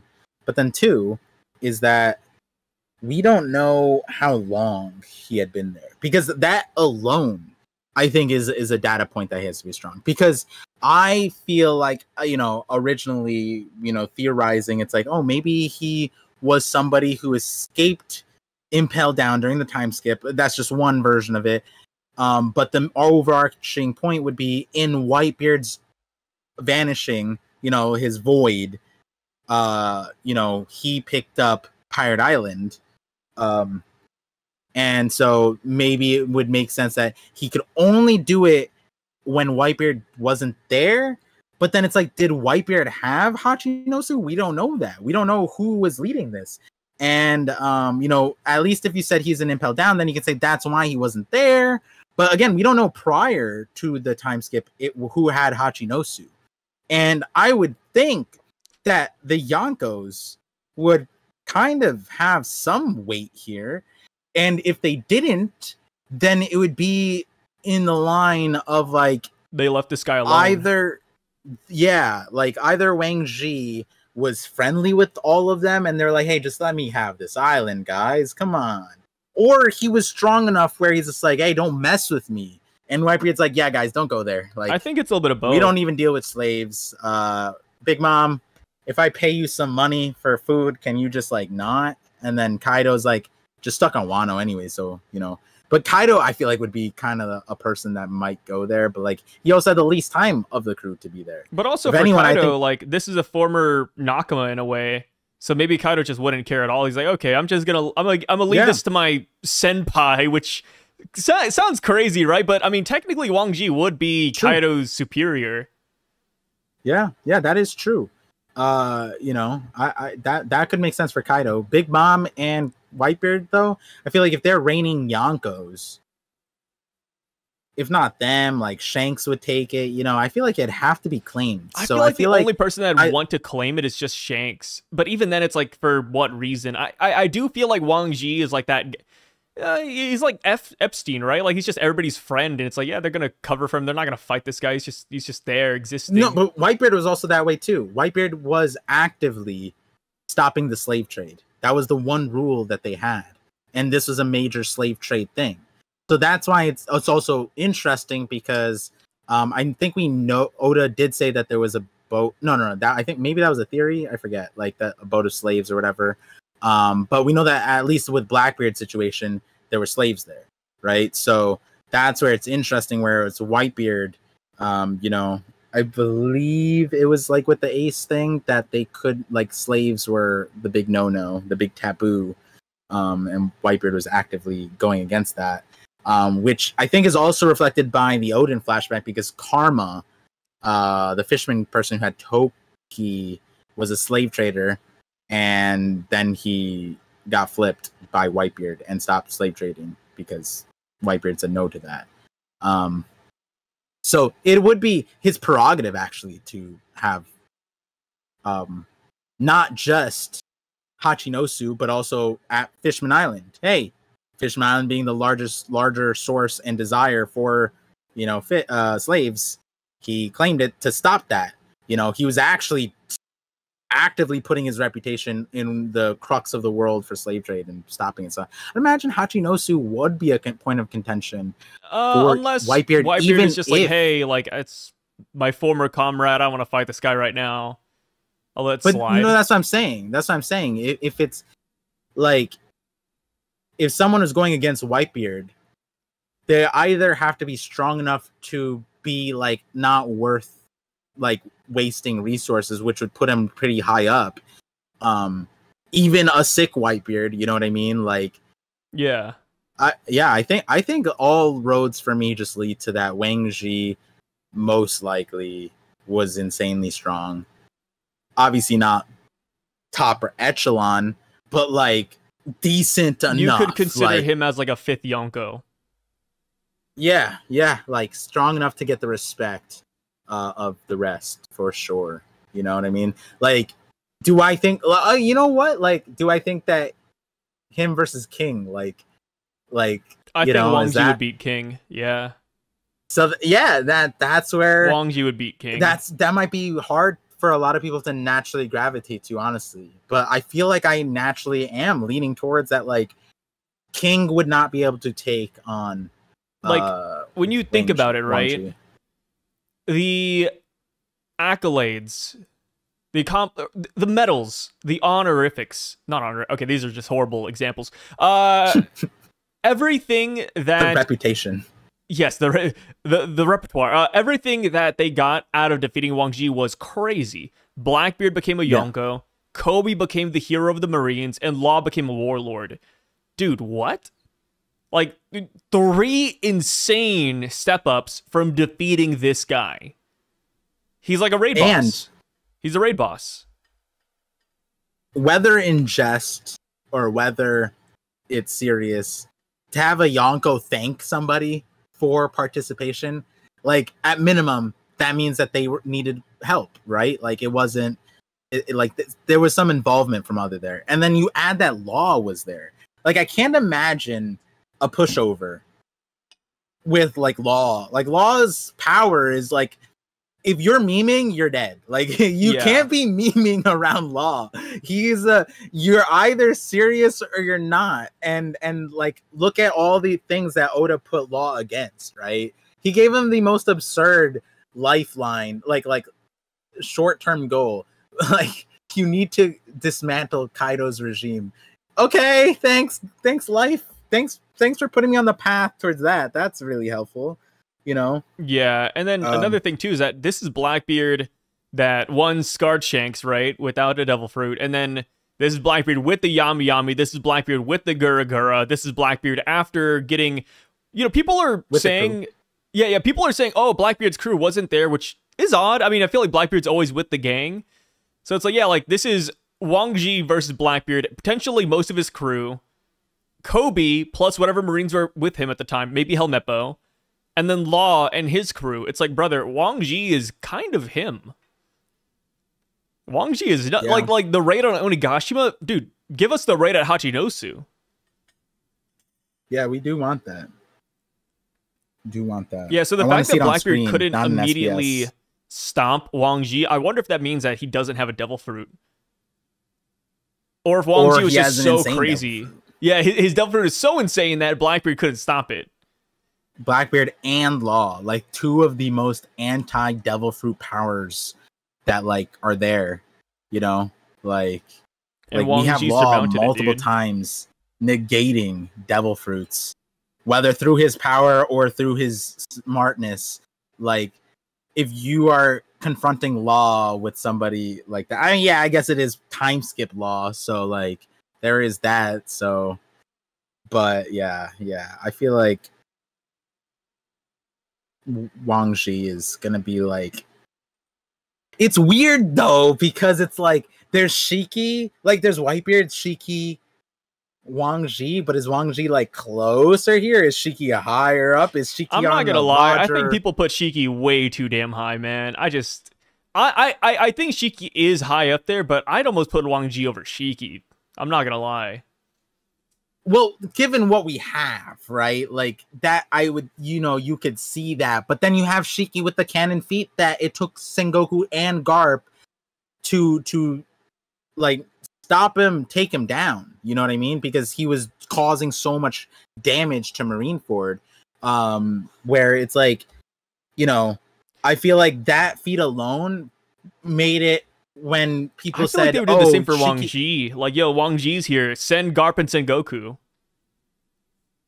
So that's what I'm saying, right? Like the feat that Shiki has, the one thing that Oda gave him canon puts him already, like automatically, like if Shiki was active in the story, he would be Big Mom Kaido Whitebeard reputation, right?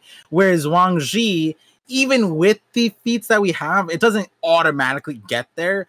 But I would argue that there's enough to like put him in the realm of closeness to there. You know what I mean? Like, and is that a difference of, well, the Shiki that we know has like an insane Devil Fruit but not Haki, but like, the Garp Sengoku fight obviously means that he has Haki though. It's like, it's not that they were struggling against floating ships, guys. Like, he had to have hockey. I think that's a reasonable assumption. And the movie's the movie because it's a movie.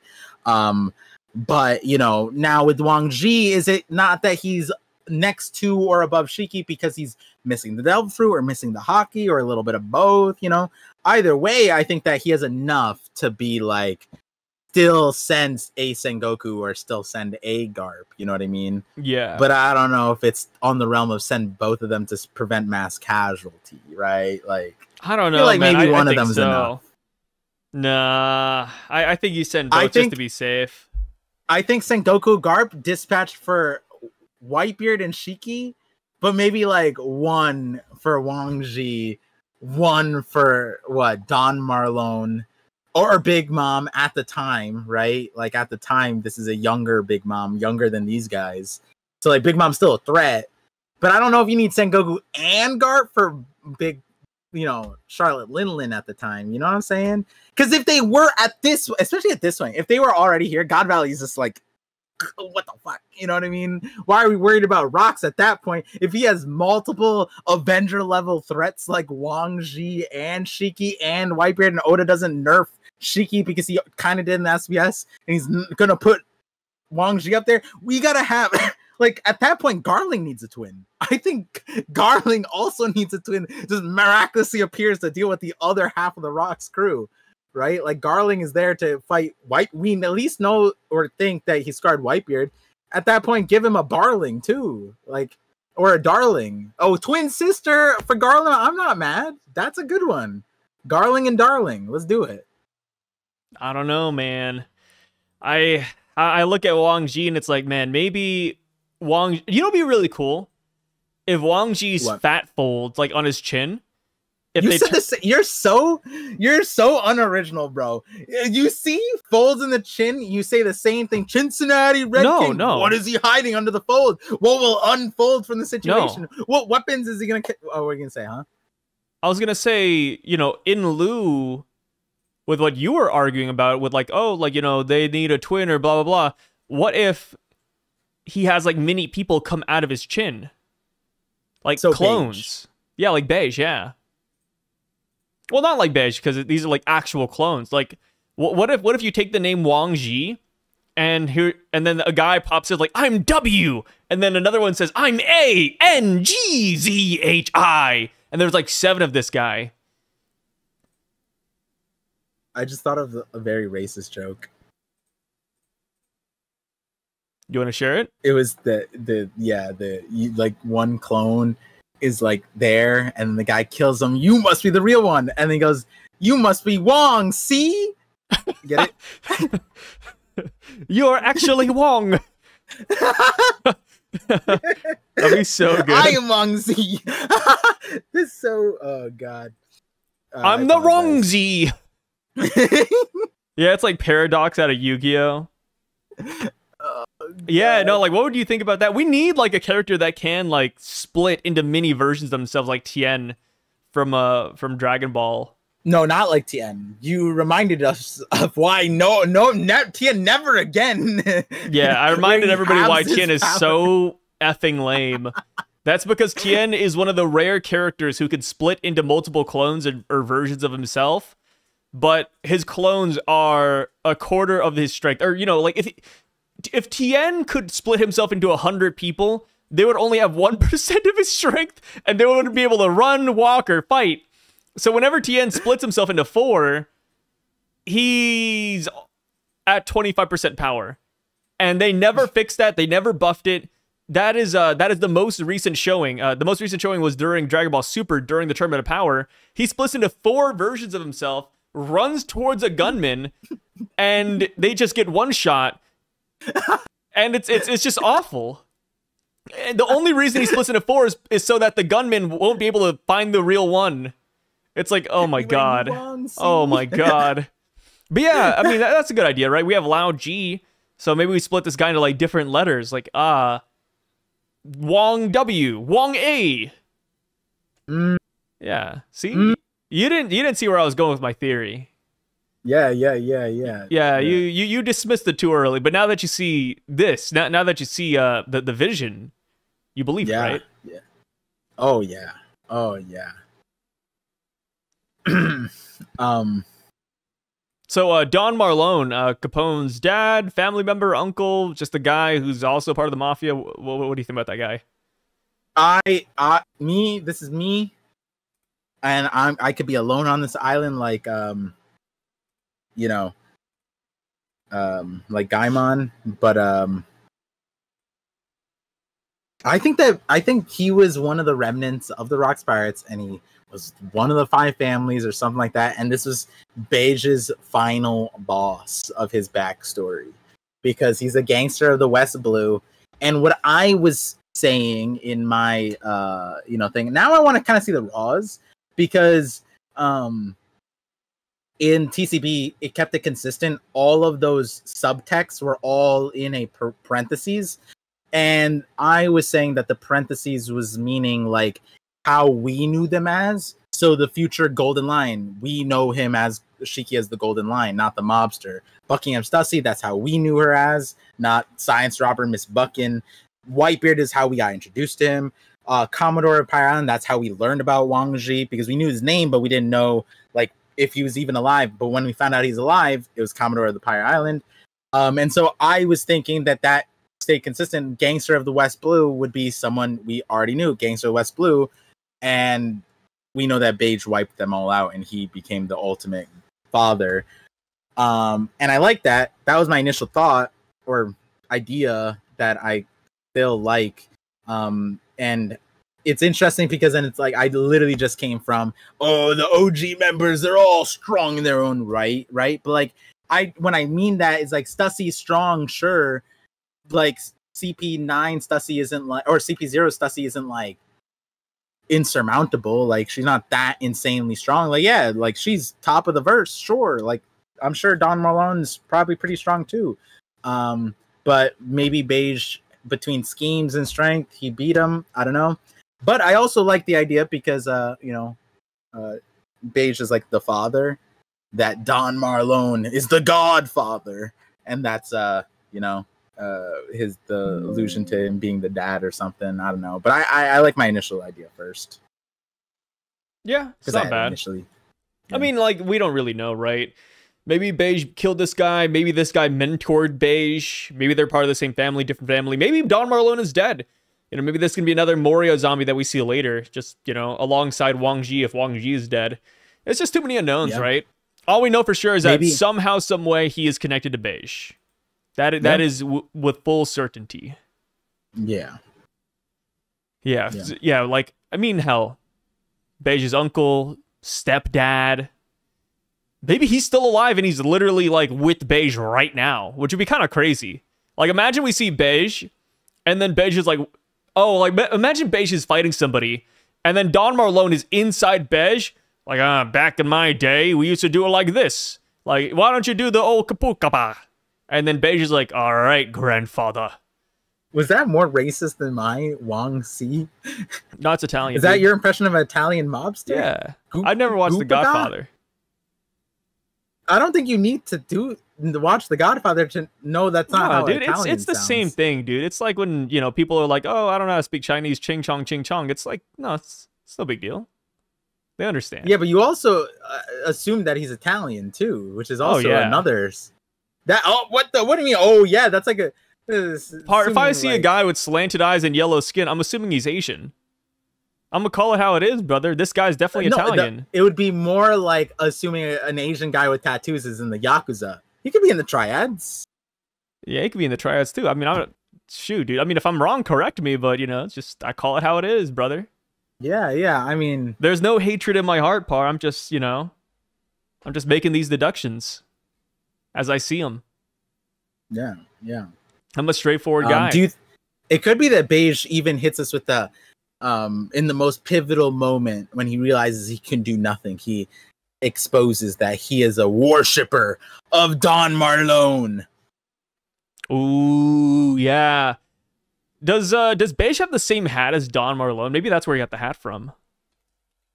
Leave it. No, he doesn't. Oh. Yeah, Beige's hat does not have the same like white sash that this guy has. I don't even know what to call that. Oh, but That's the like a hat term. could be the same. And he could have got the sash from his mom. It looks like the hat's different too. I'm looking at it. Oh no, it's the same like style. Yeah, it's just missing the sash. The sash could be from the mom. You never know. Symbology. Wait, what do you mean? Sash from the mom? Oh wait, no. I flipped it. Yeah, he'd have to remove the sash. And typically that's like ingrained into the hat, so maybe not. He gave the sash to his mom. That's what it is. They each got something. You know, that's what the Godfather does. They leave behind the inheritance, and all he had left by the end of his life was just his hat. It's funny when you look at Don Marlone. He very much looks like an evolved version of Beige. Like if you just gave Beige, like I don't know, like the Mafia Stone, he would evolve into him. The Mafia Stone is crazy. Yeah, it's like a Pokemon. Yeah. No, like Pokemon. Yeah. Like, oh, I'm giving you the Sunstone. Turn into Sunbee or something. Yeah. The Mafia Stone. I wish Beige had this much aura. The only aura that Beige has is when he was sitting at the table with Luffy. Like people love that one. They're like, oh my god, look at Beige here. Like he's like a mafia boss. But outside of that, it's like Beige is just kind of there, dude. I don't even care about that scene. That scene's animated cool, looks cool. I think the coolest Beige has ever been is his before we even met him in Jinbei's flashback of like retelling of what he did. There he was dope. Oh yeah. The whole thing about killing the mafia. Yeah. And then I liked Beige when we first met him. I think at Saboti, it's so much aura. Yeah. I think that's what you know what? We have to realize that like it's not just Kid who came out more disappointing than they started. To a certain extent, Beige a lot of characters are like that. And if we were to go, it's not just the Supernova. It's like, you know, not everyone can be Law and Luffy. Kid fell down. The reason why people pick on Kid comparative to like Beige is because for Kid, we actually expect something crazy. Like, I don't think anybody looked at Beige and they're like, oh my god, this guy's gonna be like a Yonko Slayer. You know, like, oh my god, Beige with Conquers Haki, yeah, I see that. You know, it's like Hawkins. Like, Hawkins was severely disappointing. Drake is severely disappointing. But nobody cares, because guess what? Nobody expected that much from those guys. Like, we expected something decent, but we're not expecting, like, you know, what Kid should be able to do. I believe in Kid still. Like I said, I believe in Kid. But, you know, I think it's like, you know, like imagine you have two sons, Par. One son is born without any eyes. Would you expect him to see? No, you wouldn't expect him to see. He's blind. Blind as a bat. But your other kid, yeah, you expect it. Because he has eyes. That's just all it is. That is all it is. Wait. What the fuck? Hold on. Because I was, while you went on your crazy explanation tangent, alluding to that comment about us blanking when we each other go on rants and then we click back in at the end. I was just thinking, because you were saying like the whole hockey thing with Beige, and I was just like, wait, like Beige is the weakest supernova? Like when you think about, like, would Frankie lose to Beige? Like, because Beige isn't like it's all this devil fruit, right? We've never seen him like if you can survive bullets and cannon fire, you can beat Beige. I think Frankie would take Beige easily. And then this is, so then I was like looking into it because I'm hockey. Like, okay, he doesn't physically fight, so like is hockey on the table for him? And then this is what the wiki says. No hockey. An extremely notable feat, as Katakuri is noted to be an exceptional master of observation hockey. Oh wait, what? Beige could land multiple accurate shots on Katakuri, which caught the latter off guard because Katakuri could see the future. And I'm like, wait a second, that's kind of interesting when I think about it. Like, that's kind of, what does that mean? He caught Katakuri off guard because I think Katakuri was focused on something else. But yeah, he's focused on something else. Yeah, I mean, I think Beige should have hockey, don't get me wrong, guys. I'm just saying, like, he wasn't stated to have hockey, he hasn't shown hockey yet. He's never been put in a position where it was even, like, alluded to. Like, not even, like... Maybe he has it, maybe he doesn't. Yeah. Yeah, like the conversation's never even been an option. If he had hockey, he would have used something against Big Mom. He would have used something against Katakuri. He would have used something Oven. Yeah, another one.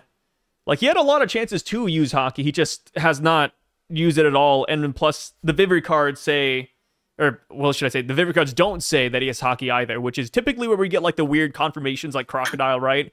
Oh, Crocodile has observation armament. It's like, okay, cool Vivre card, thank you. But yeah, Bej didn't even get that treatment, which is kind of sad. Which, now that I think about it, does Hawkins have hockey? Like, confirmed yet? Does Hawkins have hockey? Yeah, Hawkins. I mean, he does. He does. Observation. Yeah. Yes. Oh, Vivre yeah. cards See, confirmed. Yeah, Vivre cards confirmed Hawkins to have. See, that's crazy, right? Vivre cards confirmed Hawkins has armament hockey, but it did not confirm that Bej has it. And the thing is that Hawkins is a character that has not shown armament hockey, so the Vivre cards, like, it's standing alone there. Yeah, and like, if I were to put Hawkins, especially what we saw of him, I feel like Hawkins clears Bej, right? Like, they're both losers. I think Bej versus Hawkins. Yeah, because Bej's entire thing is his family, like, thing, and then Hawkins just sacrifices your people, and then no, you know what I mean? Bej would not care. Bej would be like, hey, die for the family. Okay, but like, what could he?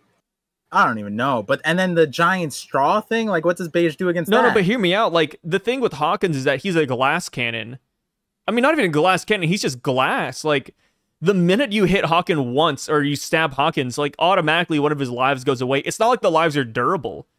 Like, a single attack will typically take away one of his lives. Like, he's already shot him once. But there goes a life. I think somebody stabbed him once. Like, a simple. Oh, no, it was a cut. Killer cut him, and automatically, like, no hockey, no nothing, no sonic wave, one of the dolls is gone already. Like, his dolls go away quick. Oh, yeah, Luffy and Zoro, they barely scratch Hawkins, the dolls are going down. Like, his dolls are not, like, you could just shoot him 11 times, and then he's fine. It's not strategic. Like, he doesn't dodge. No, he's built like that because he believes that he can win, because the faster he kills your allies, it's better for him, because, you know, like, essentially he's using that as a like if you or I use the power, we would use it to extend our lives to better suit us in winning the fight outright, whereas he's using it as a manipulation thing because he wants, hey, the more you hit me, you know, you can't fight me because I'm killing. Every time you hit me, you kill one of your allies, right? And that's where Killer's like, yeah, but my captain doesn't have an arm, so I'll just slice off your arm and you'll bleed to death. Yeah, so, but that's again what was why I'm saying that it really wouldn't work on Bej though, because I mean, true. Mafia vibes. Like, I feel like he just wouldn't care. Like, hey, like, this is for the family. Like, you understand. Like, he even shot Peckham's, who was supposed to be his ally at the time. Which, I mean, we know Bej was playing the long con, but still. Yeah, I don't think it would work on certain characters. And then plus, like, he only used it against Law and Killer.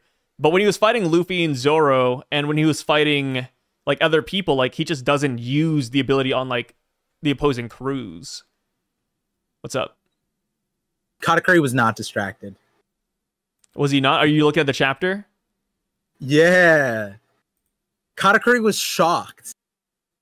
Because he screams out, Bej, why did you betray? Why are you sabotaging us, Bej? Oh, he pulled off the mask, yeah. He runs straight at him. And then Bej shoots him. And, like, with Luffy, and the bullets, like, didn't even touch him. This time, the bullets hit Katakuri, and Katakuri has a surprise Pikachu face. It's crazy. I mean, Bej was supposed to be part of the family, man. He married his sister. I get the shot. I'd be upset too. I mean, Katakuri, like, he's all about family. So the minute Bej turned on him, like, his stepbrother, or not stepbrother, but, you know, like, brother-in-law, it's like, damn, what are you doing, Bej? That's wild. Also, wait. So, post Whole Cake Island, Bej's bounty is 350. What is Hawkins' bounty? It can't be, please. It was 200 pre-time skip. Post-time skip? Oh, Bej is higher.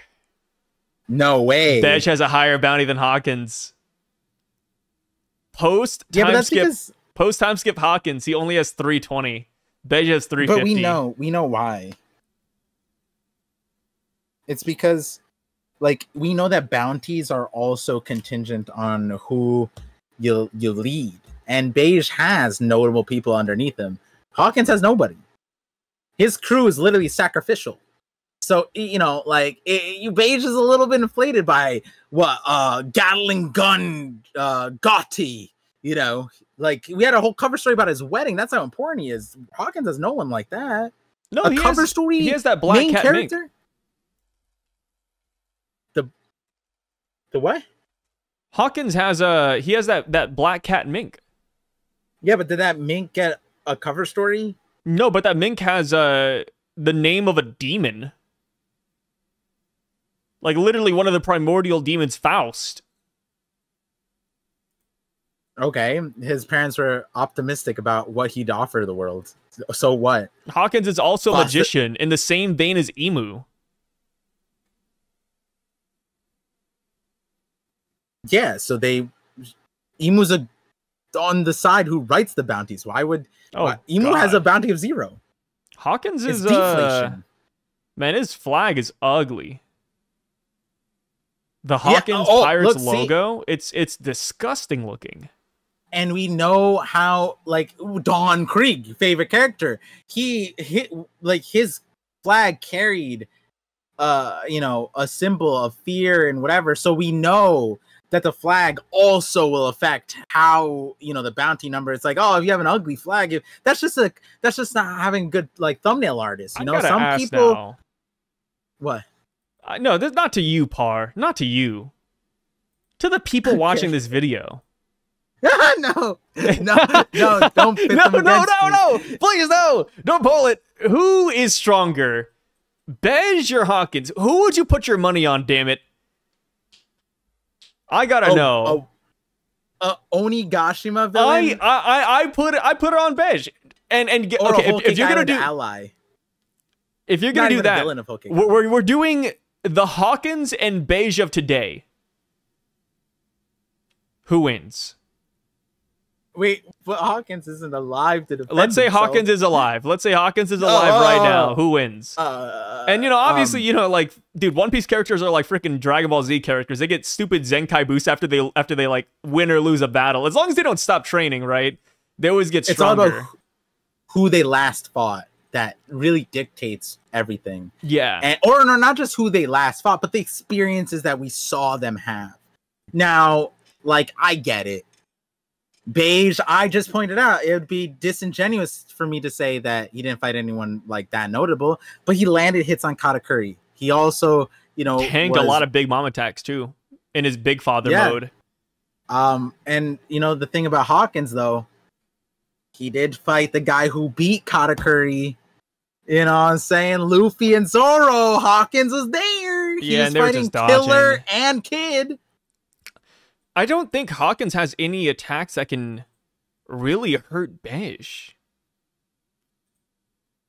We don't know what that thing can do, bro. Like, Big Father is just so tanky. It's tanky, but it's not. Like, if you put Hawkins in that situation, with no extra lives, would he be tanking Big Mom hockey blows like Beige did? Hawkins was Beige taking hockey blows from Big Mom? Yeah, he was. He was taking hockey blows from Big Mom. No, he wasn't. He was. Dude. He was taking hockey blows, dude. Beige was literally taking hockey blows. It doesn't even. It says, where does it say that?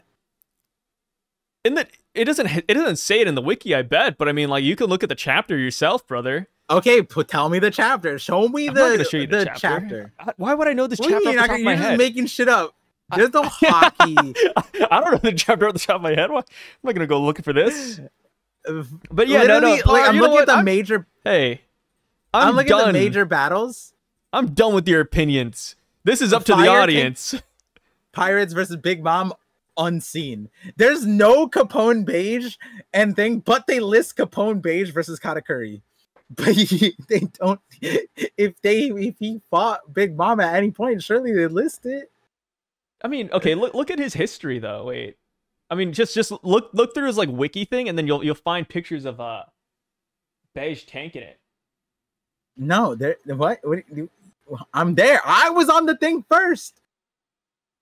You were literally just saying, "Trust me, bro." Oh, chapter 870. All right, let's see what size waffling about. Yeah, it's chapter 870. Look it up. Look it up for yourself. You're gonna see Capone Beige, and he's gonna be taking these Big Mom hits, and he's gonna be lasting. Capone Beige, I believe he says. Hockey. You said hockey. Capone Beige says, "Give me more." There's no hockey here. What do you mean? Are you looking at it? There's no distance. There's no lightning. There's no blackened fist. There's nothing. Yeah, but here's the thing. Like, it's like the whole thing where you know, it's implied. It's implied, Par. We're post time skip. What do you mean? No, it's like 15 years post. Beige is so great. He takes us back to pre-time skip. No, that's a good one. Wait, I'm looking at chapter 869 right now. Big Mom is literally grabbing Beige, and he falls to the floor bleeding. I was they're like, Beige, what's wrong? I knew you were wrong in the sense of the hockey thing, like it's implied, but just to prove it to myself, in that chapter, Luffy demonstrates hockey. So I'm like, okay, we're not doing this implied bullshit. There's shaded hockey here. Some like, I was gaslighting myself that far that I was just like, you know what? It's implied. Let's see. And then there's the thing, right? Let's see. Big Mom. Oh, you get out of the castle. Beginning of 870, she punches Beige. There is like, okay, wait. Oda does shade black the area around the punch, so it could be hockey. We just don't see it. No. What are you talking about? No, go to 870. The beginning of 870, like the very first page, you see Big Mom punch Beige, and like you have like the smoke effects, and like it's kind of shaded in. You don't know if it's hockey or not. The most I'll give you is that Beige is so durable that Big Mom scuffed her like pinky, and that's what we see there. The outside of her hand scuffed a little bit from breaking bricks, which I just want to point out, right? Like, if all you need to do, if his devil fruit is just like turning into a building, then Beige's like, is he stronger cement? Is he stronger brick? Like, is he made out of sea stone? Like, he's just brick. Like, the durability is just a brick. He doesn't know hockey. Not even the Viver cards gave him armament. So it's like, at most, his durability is building durability. So all we need is proof that Hawkins can damage a building to see if he can break through Beige. Because other than that, then you're just saying the devil fruit gives him weird building like material durability. It's like, okay, so is he more durable than sea stone? I don't think so. Like, that wouldn't make sense. All right, here, I'm gonna go to the anime right now to clear this up. If she's hockey there. Yeah.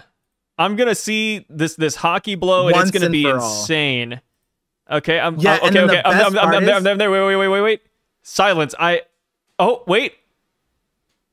Okay, verdict is in. There's no hockey. There's no hockey, but it's implied. But okay, in the anime, she punches Beige like 5 times, and you know, Beige has a devil fruit. You know, I like to imagine that this might actually be Ryuo internal hockey. Internal hockey attacks. There we go. Lock it in, boys. Hawkins, your days are numbered. Dude, this is so funny. Dude, Beige is actually tanking a lot, though. He takes 3 or 4 hits. A whole Kick Island budget wasn't there. It's so funny looking at this chapter, because Beige will like start talking and then he falls on the floor because Big Mom's just wailing on him. Which I gotta admit, man, he still is tanking more than I think Hawkins would. How did we get here again? Can't... We're looking at Beige's father and what, Hawkins' dad or something? Oh yeah, no, we were looking at the Don Marlone guy and being like, is he strong, and like how strong is Beige? And I sat there, I was like, I think Beige might be the weakest supernova. Like, yeah, actually. and then we both came to terms that it's actually Hawkins. Yeah, I remember now. Oh yeah, the guy who has confirmed hockey versus the guy who, even the most generous of sources of giving hockey out to just no, like literally kid never showed it, never even showed like if the Viva card didn't say it, I think that the conversation would be that Sanji had a greater chance of having Conqueror's hockey than Kid. Like if the Viva card didn't say it. Well, okay, wait. For Kid, Kaido also said that he had Conqueror's hockey. True, but like even then, I would still not believe Kaido, because if you have like, you know what? I'm gonna go on a certain side. I feel like now that Scopper told Sanji he has Conqueror's hockey, Sanji will show Conqueror's hockey much sooner than Kid. Do you think Kid is having Conqueror hockey cramps? Kind of like kind of like how us, like as guys, for example, we have sperm cramps. Do you think Kid has like Conqueror's hockey cramps? Arderians? Is that what they call them? Yeah. Yeah, women really don't. So like women have periods, but they complain all the time. But for us guys, we have like sperm cramps and nobody ever talks about it. Yeah, do you think periods. Do you think Kid has like Conqueror hockey cramps because he just never releases it? Dude, I think he's got no November, but like on crack cocaine. It's insane. Yeah. Maybe that's it. Oh my god, this all ties back. Rox's signature attack. When Rox gets his hands and gives him the nut touch, he's gonna explode with all that Conqueror's hockey, bro. Yeah. Rox don't know. He's gonna be like, have you been holding that in this entire time? And Kid says, yes, just for this one moment, Rox. And then Rox passes out and he dies. Have you been pent up? Have you been... What a blast of Conqueror's hockey. This guy must have been holding it in. Then, when we get the Kuma line, like Kuma about Zoro, where Shanks goes, if he released that, I might have got knocked out. Like some... Yeah. Good thing I didn't hit him in the nuts. Yeah, when Kid releases his long withheld Conqueror's hockey, even Emu starts sweating joy boy. Even that would have knocked me out. Oh god, dude, that's so funny. Going on, the only person we didn't talk about, I guess, is Ganzui, the pirate smuggler. And I gotta admit, how's a guy this heavy set smuggling stuff, bro? How's it even possible?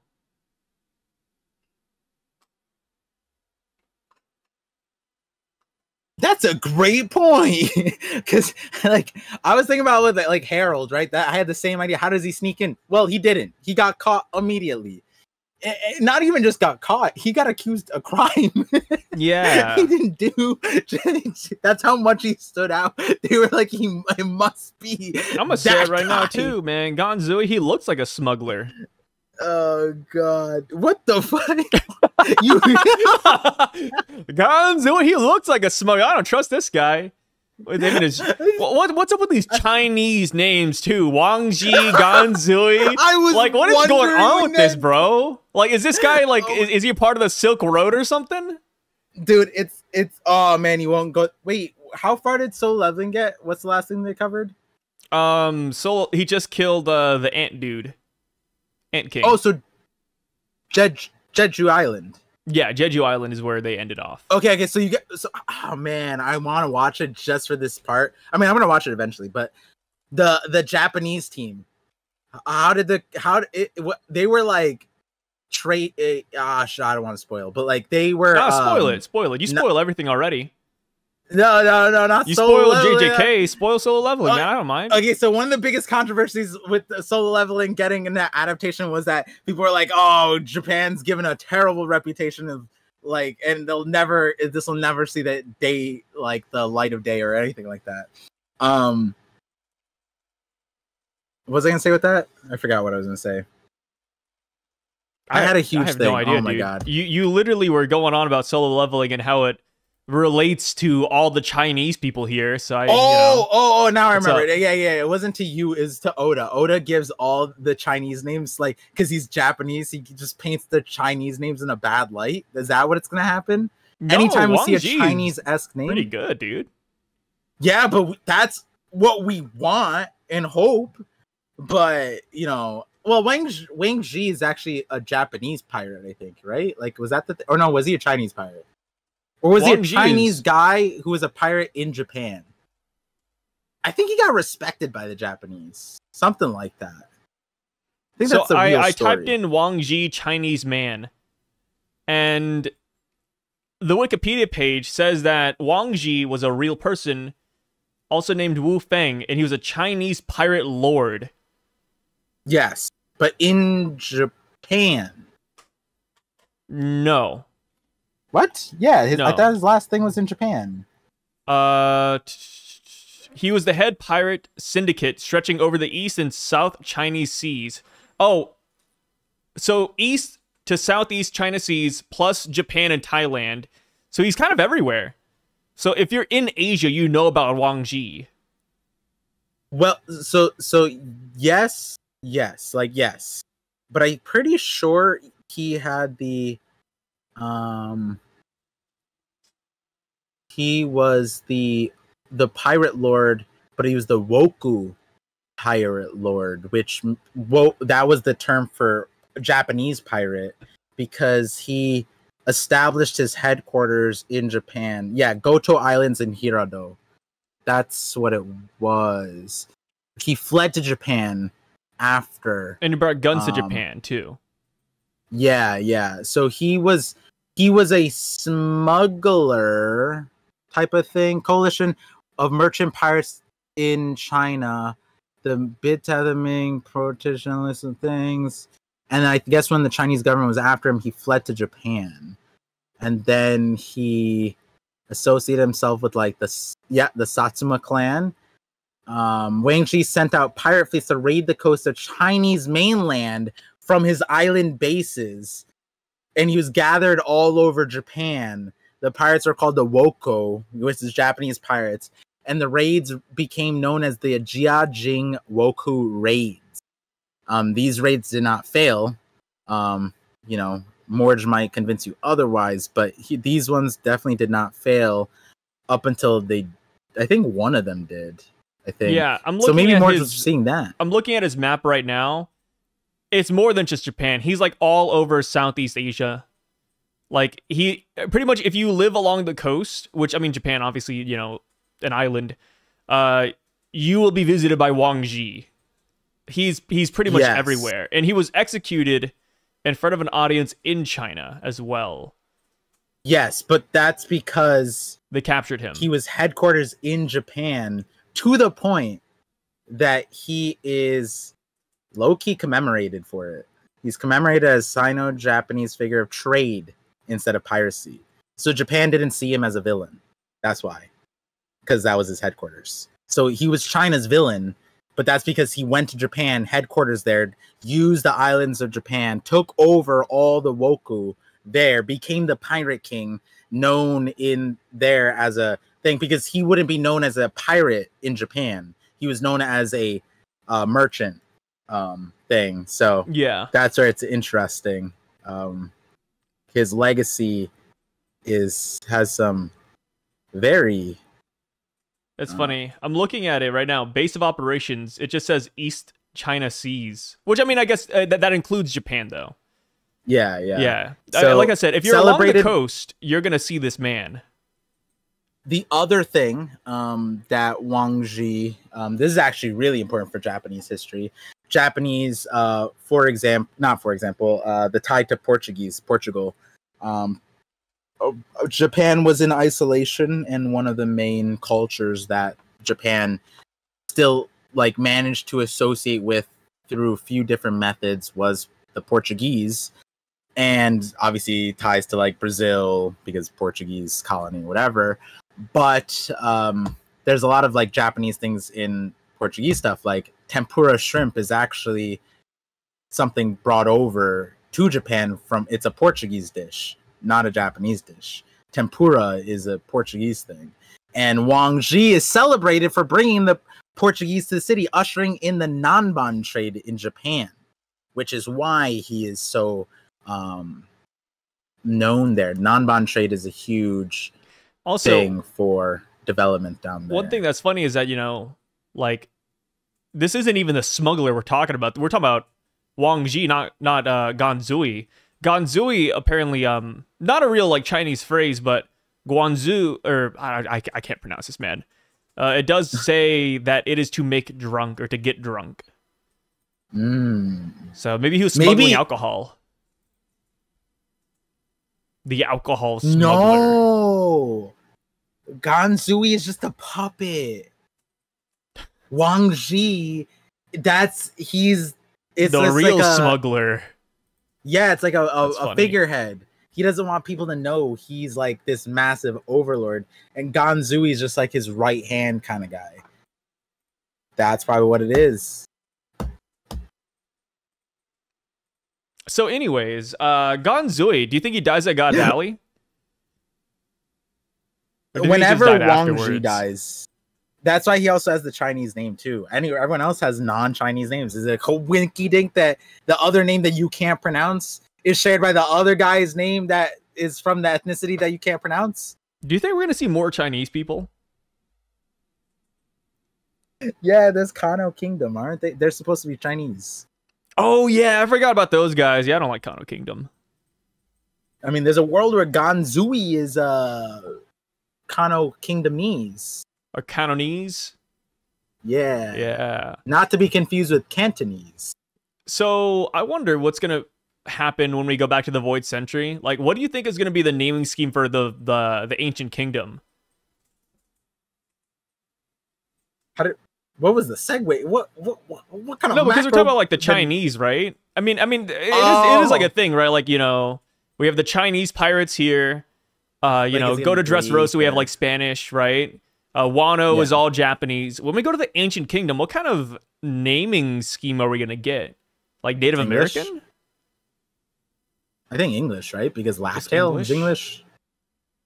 Yeah, we could get Laughtail. Yeah, someone knew English back then. We could even get like African, like traditional African names would be kind of cool. That would be cool. Yeah. That would be cool. We already have a lot of English names in One Piece already. I feel like. I don't know. That's true, but they write in Japanese. I mean, yeah, that's also true. Yeah, but Laughtail is... Yeah, I don't know. I mean, that is like an actual question. Like Ancient Kingdom. Like I feel like if we figure out like what like culture Oda comes like Elbeth, for example, a lot of Nordic and Swedish Finnish names. Like yeah, like when we get to the Ancient Kingdom, we're gonna get like a certain theme from those guys. Apparently, they're really advanced, right? They had skyscrapers and shit, so it's gonna be something. Like America. Yeah, woo. That'd be kind of cool. Everyone always says that. Dude, it's not Joy Boy, it's Johnny Boy. Whoa! Yeah. Maybe that's it. Huh. Yeah, that's what it is. There's going to be a guy named Abraham over there. Frankie has the American theme, right? Like, and you know, like, so... we could get I feel like... You know, now that I think about it, maybe the Gorosei names are, like, indicative of, like, what we could get. Like, just... Because we had Ethan. We had, Mars. Shoot, like Shepherd. Well, Jupiter, you know, like, Peter, yeah. Peter, Ethan, Mars. Marcus. Oh, yeah, Marcus. Yeah, Marcus, Peter. Nasujiro, that's like a weird one, but I mean, definitely a Wano guy. Ethan, dude, there's no way that Venus is not from Wano, bro. You can't tell me. You can't lie to me. Yeah. And then Warkri. What's Warkri's name again? Wait, hold on. Yeah, I'm getting lost in the sauce. Okay, wait. Okay.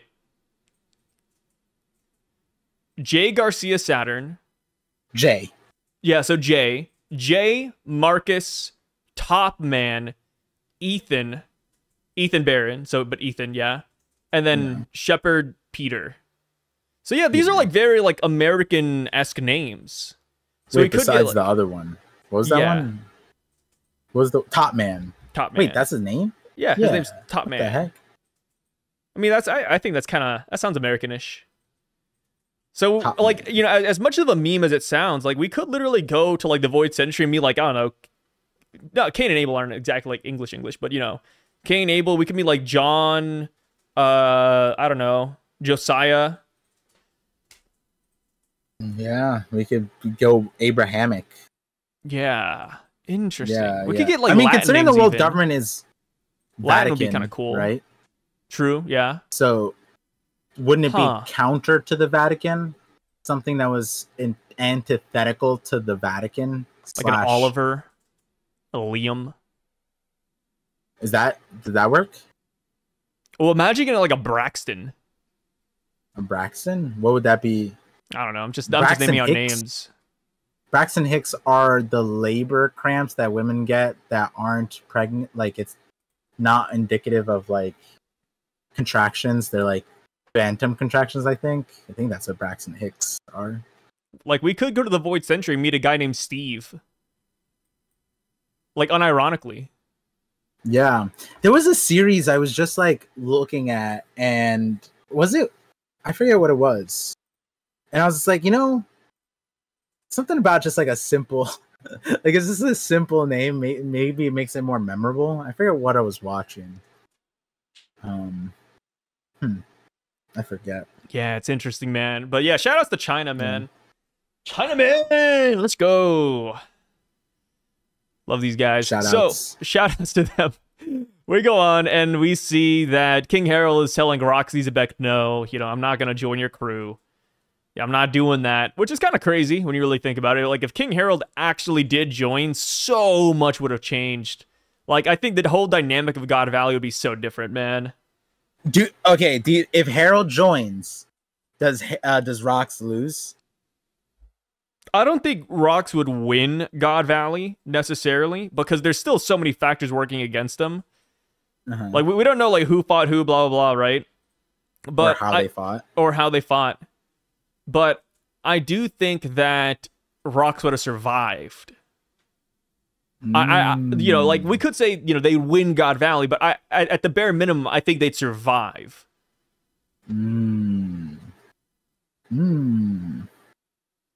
Yeah, because unlike the others, right? Like, Shiki's like, I don't care about this idiot. Harald and Rox, like, they're more of like friends. So I think Harald would care about Rox to an extent, unlike Shiki. I think he kind of be like Whitebeard, where like he holds you know, his judgment until like with each event, I would say. Yeah, I also think it's interesting too because like there are other Rox pirates. There's some semblance of anti-world government mentality, whereas Harald's whole thing is he wants to join the world government, which is what he literally says, like, I'm trying to be in their good graces. I can't associate with you. But I would imagine if Harald had been at God Valley, we'd be seeing a very different Elbaf, right? Because then he'd see what's under the hood of the world government. And it's like almost it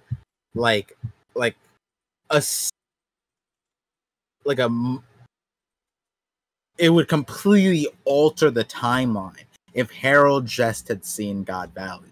And to the point that it's probably altering for a lot of them, but the thing is, like, for Big Mom and others, like, they were probably more aware of the depravity of the world government and the Celestial Dragons, either personally or, you know, they saw it as they sailed on the seas, whereas Harald, being isolated to Elbaf, but then also not, like, already kind of, like, trying to work with the world government, he's not seeing all the dark stuff, right? So dang, like Harald joining could have changed so much, to the point that I almost wonder, because I think, you know, after all of this, we're hopefully gonna see, given this is Loki's flashback, that centralized or that dives deeper into Harald and created another inception of a flashback from Harald. I would imagine that maybe we see like a reaction of God Valley's news from like kind of like Odin reacting to about Roger stuff. Like Harald sees something, he reacts to it. I'm curious what that reaction would be. Does he have regret, remorse? Does he like good riddance? That's makes sense. That fiend, you know. But like here, they're like friendly, you know what I mean? But like over the course of 4 years, he kept coming back, you know. So it's kind of I want to see more of what this relationship was like. Were they at good terms? Were they bad terms? Does Harald think he's a nuisance? Does Harald like him? Does Harald wish he could have gone by the end of it? You know, like maybe I couldn't have joined, but maybe I could have saved his life. You know, like maybe like that. You know, like you said, like maybe they wouldn't win, but maybe Rox would be alive. Yeah, Rox could still be alive if Harald went. Yeah. So, yeah, that is pretty much where we ended off. You know, Rox says he wants to take over the world, kind of like Blackbeard. You know, we can obviously like the Blackbeard inspo here, and people are saying that because of this, you know, Loki, because he cares about the world so much, maybe he joins Blackbeard. And you know, maybe after Elbaf, Loki runs into that guy and he's like, "Hey, you know, you remind me of your daddy. Let's team up." Could you see that happening, or do you think Loki's just too different from Blackbeard, or Loki wants to do it for himself?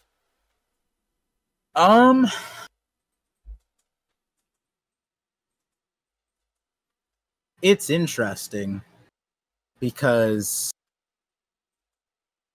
it's kind of like share the world versus own the world mentality. Harald wants to share the world, be a part of the world, whereas Rox is demonstrating he wants to, no matter what the means. I mean, he just displayed that even if it's through mischievous ways, he wants, this is the ambition. And that's what Kid Loki hears, and he latches on to Rox and not his dad. You know what I mean? And obviously, Rox, I mean, Harald doesn't say anything like super inspiring here, obviously. That would make Loki be like, like, I love my dad. But, you know, you tie it with the dialogue box. Let me see what the Viz versus the thing. Loki suddenly realized he found salvation. And then the Viz says, and the next thing Loki knew, his outlook on life had been saved. Which is interesting because all we kind of got of him like turning away from whatever was that he forgot about love. Like not forgot about love, he stopped loving, I think, was like the over summarizing thing. That was like the main like detachment that Loki had up until this point. So his outlook on life had been saved. Does that mean that like he fell in love? Is that what this is mean? Does romance dawn in his heart? Is that what the text is saying here? And if it's that level of it, like his outlook on life was saved because of the desire to rule the world. It's also interesting because Rox, the last line he says, "There's no authority in the world that lasts forever," which is very similar to what Doflamingo says. Yeah, and also like it's kind of, you know, Blackbeard said dreams never end, so like this idea of permanence and stuff like that, kind of interesting. But like when Rox is saying that, it's kind of like a self-aware thing. It's like, yeah, I want to rule the world, but my ideology is that I'm not lasting forever. You know what I mean? And it's almost rejecting Emu, right? Because if Emu's persisting from the Void Century, like they are over your shoulder, and I imagine they'll be persisting over your shoulder for until the end of One Piece, that, you know, like Loki heard like not vulnerability, but it's not just ruling the world. It's also like temporary ruling the world. Let's go for it. Let's reach for it. Why not? If we team up, we're unstoppable. So it's like, yeah, I could see a world where Loki likes Blackbeard. I mean, Loki and Luffy. Loki had the awareness is like, this makes sense. If Shanks was your Rox, that makes sense why you ended up like this, right? Like he said that. So like that's how diametrically opposed they are. Is that Loki recognizes that his like biblical pirate is something he rejects and hates. So, you know, does he need to join Blackbeard? Well, that would be saying Blackbeard's like I don't know. I feel like Loki's also the type not to like necessarily need to, because like Rox and Harald, that dynamic is like I think most people put Rox over Harald, I would imagine. But Loki versus Blackbeard, sure, by the end of the story, I could put Blackbeard over Loki. But like right now, the last we saw Blackbeard was what? Law fight, right?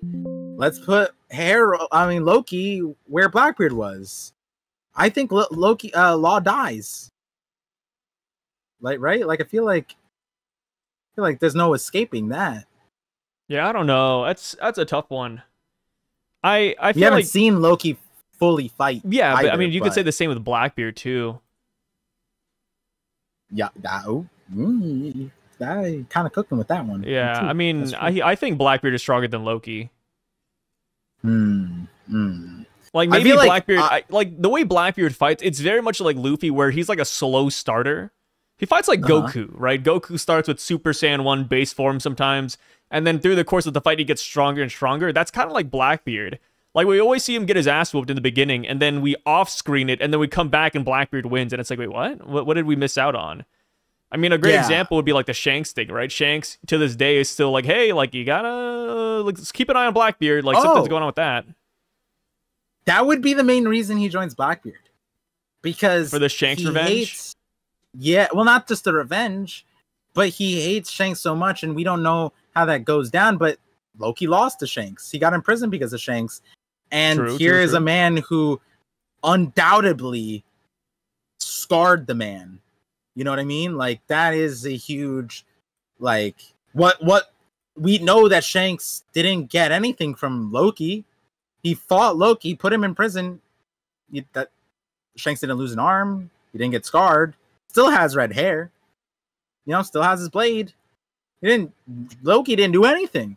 So if Loki finds out there's a man who scarred Shanks not once, not twice, but 3 times, all in the eye, yo, that might be it. That might be it. Like, I approve. Yeah. You know? He might not even need to see him do anything. He might be like, Caribou, I'm your biggest fan. He might go that far. Yeah, I like to imagine he's like, hey, like, I heard you scarred Shanks. You know, around that time Shanks beat me. Let me join your crew, man. You got something here. And you look just like my idol. Now, are you saying this in junction or in continuation of, I think some people propose the idea that Mosa was none other than Blackbeard this entire time? No. And that would explain, well, I would say that would explain now, but I thought of this because of a different reason. Is that how Blackbeard has been dodging Shanks all this time? It's because Loki says he knows where Shanks is. And he's been getting the information from Loki somehow. Just like how Loki was able to see his mom from at the bottom of a tree from day 1 birth. He can see the backs of his enemies, no matter where they go. And so that's, Shanks tied him up, but, the essence never stayed. Who knows? But, that was a meme idea, but if Loki did join Blackbeard, that'd be insane valuable information that Loki could provide him later on. It's like, hey, I know where Shanks is. Like he's telling Luffy. If that's not a bluff and there's actually a way that he knows where Shanks is, that's really valuable information. Especially for Blackbeard, who literally plans around threats to the point where he makes the threats die on their own. So it's like, you give a log pose to Shanks to Blackbeard in the form of someone who could be a threat to that Shanks Loki. It's kind of scary. That's a scary asset that Blackbeard would get. So yeah, there's a lot of ways that this is cool. Yeah, I don't think that's the case though. I don't think that's the case, but I think he could join Blackbeard though. I think the chance isn't 0. That's how I feel about that one. It's not 0. I'd say it's like 10%. I'm not super high on it yet, just because I feel like Loki's such a agent of his own. And he does remind me of Luffy, right? He says, hey, Shanks is to you what Rox is to me. And Shanks, Luffy wanted to join the crew. He didn't. But instead of joining another crew later, Luffy just became that guy. So I could see Loki wanting to be that guy now. Like, oh, like Rox failed, I will succeed. But it depends. It depends. Blackbeard is very charismatic, kind of like his old man. So if you were to tell me that, you know, he is able to sway Loki, not that crazy. Yeah, he got Kuzan. Yeah, got Kuzan. And it's, you know, kind of like Rox's crew. Those guys are just all kind of working towards their own goal. Like, it's like what Devon said, right? Like, hey, like, if this doesn't work, I mean, I guess we're just going our separate ways, right? Yeah, did say that. Or no, that was Shiryu. Yeah. Oh no, did Shiryu ask? I think maybe Shiryu asked like, oh no, yeah, Shiryu said if this fails, I guess where our crew is over. Yeah, maybe, yeah. It's one of them. It's one of them, but I think they all just kind of agreed to that point, though. Yeah. Yeah, to a certain extent. Yeah. So we go on, and we see that we get another time skip. We're now 4 years in the future, even more. 44 years ago. And this should be around the time when Big Mom and Kaido join Rox's crew. And it looks like now they're about to go take over Hachinosu, and they're gonna do their thing. Do you think we're gonna see more Rox next chapter, or do you think this is it? I think we have to see more Rox, or maybe not see more Rox. We hear more of Rox. Yeah. Again, I think we lock in that this is Harald's perspective at the moment, or like Elbaf omnipresent perspective, because technically it should be Harald, but since it's Loki's overall flashback, it's like we're getting both. Yeah. So, you know, I think that it would make sense that whatever, I think primarily it's Elbaf. So as long as Harald is on Elbaf, we see like Harald react to Rock's God Valley thing, because I think it's 4 years from what this time skip is, God Valley. So we've been jumping. I think in the last 3 chapters we went like 60 years. So I'm sure in the next chapter we go through another 4 minimum that puts us at God Valley. We hear about Rox, and then Rox is no more. So I think that gets covered pretty quickly, and then we continue on to more of the Harald Elbaf centric lore. Honestly, like right now, I wouldn't be shocked if we actually learn next chapter what the treasure of Hachinosu is. Ooh. Because, you know, like you said, like we still have some time before like God Valley happens.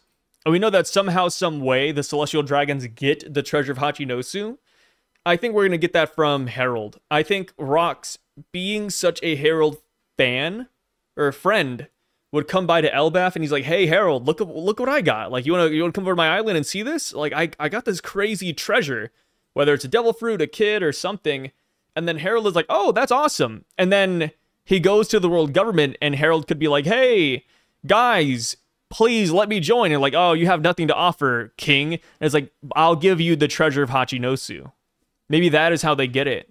Harald is a mole that worked, I wouldn't say against Rox, but he wanted to join the WG, so he actually trades them the treasure of Hachinosu, or he just tells them about it. That could be it too. Dang. That's crazy. That's a good one. There's some plausibility there.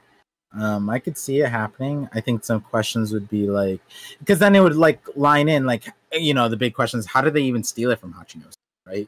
Yeah. In the first place, how do you get through the Rox Pirates headquarters? The whole epithet of the island is literally Beehive Island. You get close, and they swarm you like bees. Some would say it's mucha full of bees, you know. So like, that's an actual reference to the name, and so in official publications, and so, you know, how do they even get through all that? And if there's some kind of aid, it makes it a little bit more plausible.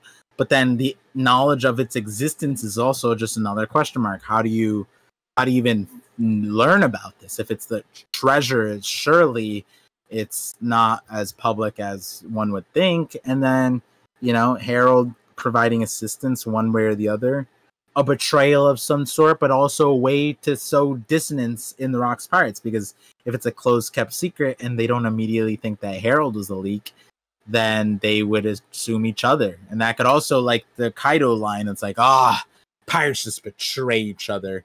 And it's one of those things where it's like, I don't know, like the Akainu of God Valley is just like, haha, I bet you guys didn't know that Whitebeard was the one who told us. And in reality, it was actually Harald, but... That'll be crazy. Yeah, like the world government says like, oh, the world's strongest man told us. And they were meaning Harald because whatever. But then the Rocks Pirates were like, you mean Whitebeard in the future? That's crazy. Whitebeard, why would you betray us? And he's like, wait, what? That's how it went down. Yeah. I could definitely see like Harald being that guy because like you said, he doesn't want to align with the criminal. Maybe this is how he denounces criminality. Maybe they're like, hey, Harald, we saw rocks come to your island. Like, what's up with that? And he's like, oh, actually, let me tell you something about rocks to show that I'm not in league with him. Yeah, like, maybe that's it. He sells them out. That'd be kind of crazy. I mean, Loki would be upset if he knew that, though. Loki wouldn't be too happy. And they could explain the transition from where he referenced his dad, because he appreciates his dad still. Like, any water dropping that Harald gives his way, Loki's slurping it up. But the Loki that started this flashback referred to his dad as a government dog. Yeah. Oh, yeah. Maybe he even knows. Yeah. And, commonly the government dog thing are like people who, follow through and even betray their own moral compass to a certain extent for the government. My boys. Yeah. That's crazy. Well, interesting. Well, that being said, though, thank you, Par, for being here, spending your time here, and thank you guys for being here as well. That is the end of the Parcast. You've made it to the very final minute. Thank you all. That's a great feat, I will say. Sitting here for all 4 hours, watching intently, nothing on the side, just staring at us. It's impressive. Yeah. Actually, are you what do you think the percentage now? is? Do you think like 99% of people, like 99.99%, have us as a background noise? Do you think there is like a huge margin of people who just literally sit here and stare at us? I think most people listen to us passively. Yeah, but passively, like background noise. Yeah, but I don't know if it's as passive as other conversations because I don't know. Yeah, it's a tough one. Yeah, because if you're listening to this period, you care about like the conversation to a certain extent. Yeah, so it's like it is interesting. And then on top of that, these are chapters that like really like there's so much to talk about. No, I think the thing is too is that we don't have like images on screen to show what we're always talking about. Yeah. Which people they've been asking like, "Sai, please put images up, brother. It's a 4-hour video." If I were to put images in a video like this, you wouldn't see this video for like 3 or 4 more days. But yeah, like I think because we don't have images, people just kind of put us in the background. Yeah. I think not like background. Sure. I mean like they just listen. I think that's a better way to put it. They listen rather than like watch. Yeah, like not busy sound, but maybe a car ride, like you're listening to it. It's like the only thing, you're paying attention, but you're also driving, That's what I do. Yeah. I put on a lot of videos like that on YouTube. Just put it on, play a game, or just drive. That one. Yeah, like, but you wouldn't put us on for dinner. That is true, yeah. Probably not dinner, yeah. You'd watch like Love Island or something. You could pay attention. We have a good amount of TV audience goers, though. Oh. Yeah. So maybe like, you're cleaning the household, you throw us on the big screen and you just listen in. Or maybe like you throw us on the big screen, then you put on like your TV wallpaper. So you have to like stare at us. Yeah. I heard some people put our thing on like they rent out like a theater and put us on the big screen. Okay, yeah, that's too much. Yeah, they rent out their local theater every Monday, Sunday and put us on there. Yeah, good one, Par. Well, thank you again, guys. Is greater than Titanic 3. Thank you guys so much for being here. We'll catch y'all next time. We're gonna have an episode of the 50/50 somewhere down the line, and all that good stuff. So we'll catch you guys then. Peace out, stay safe, and make sure to check out Par down below as per usual. I mean, you guys know who Par is, but yeah. Peace out, y'all.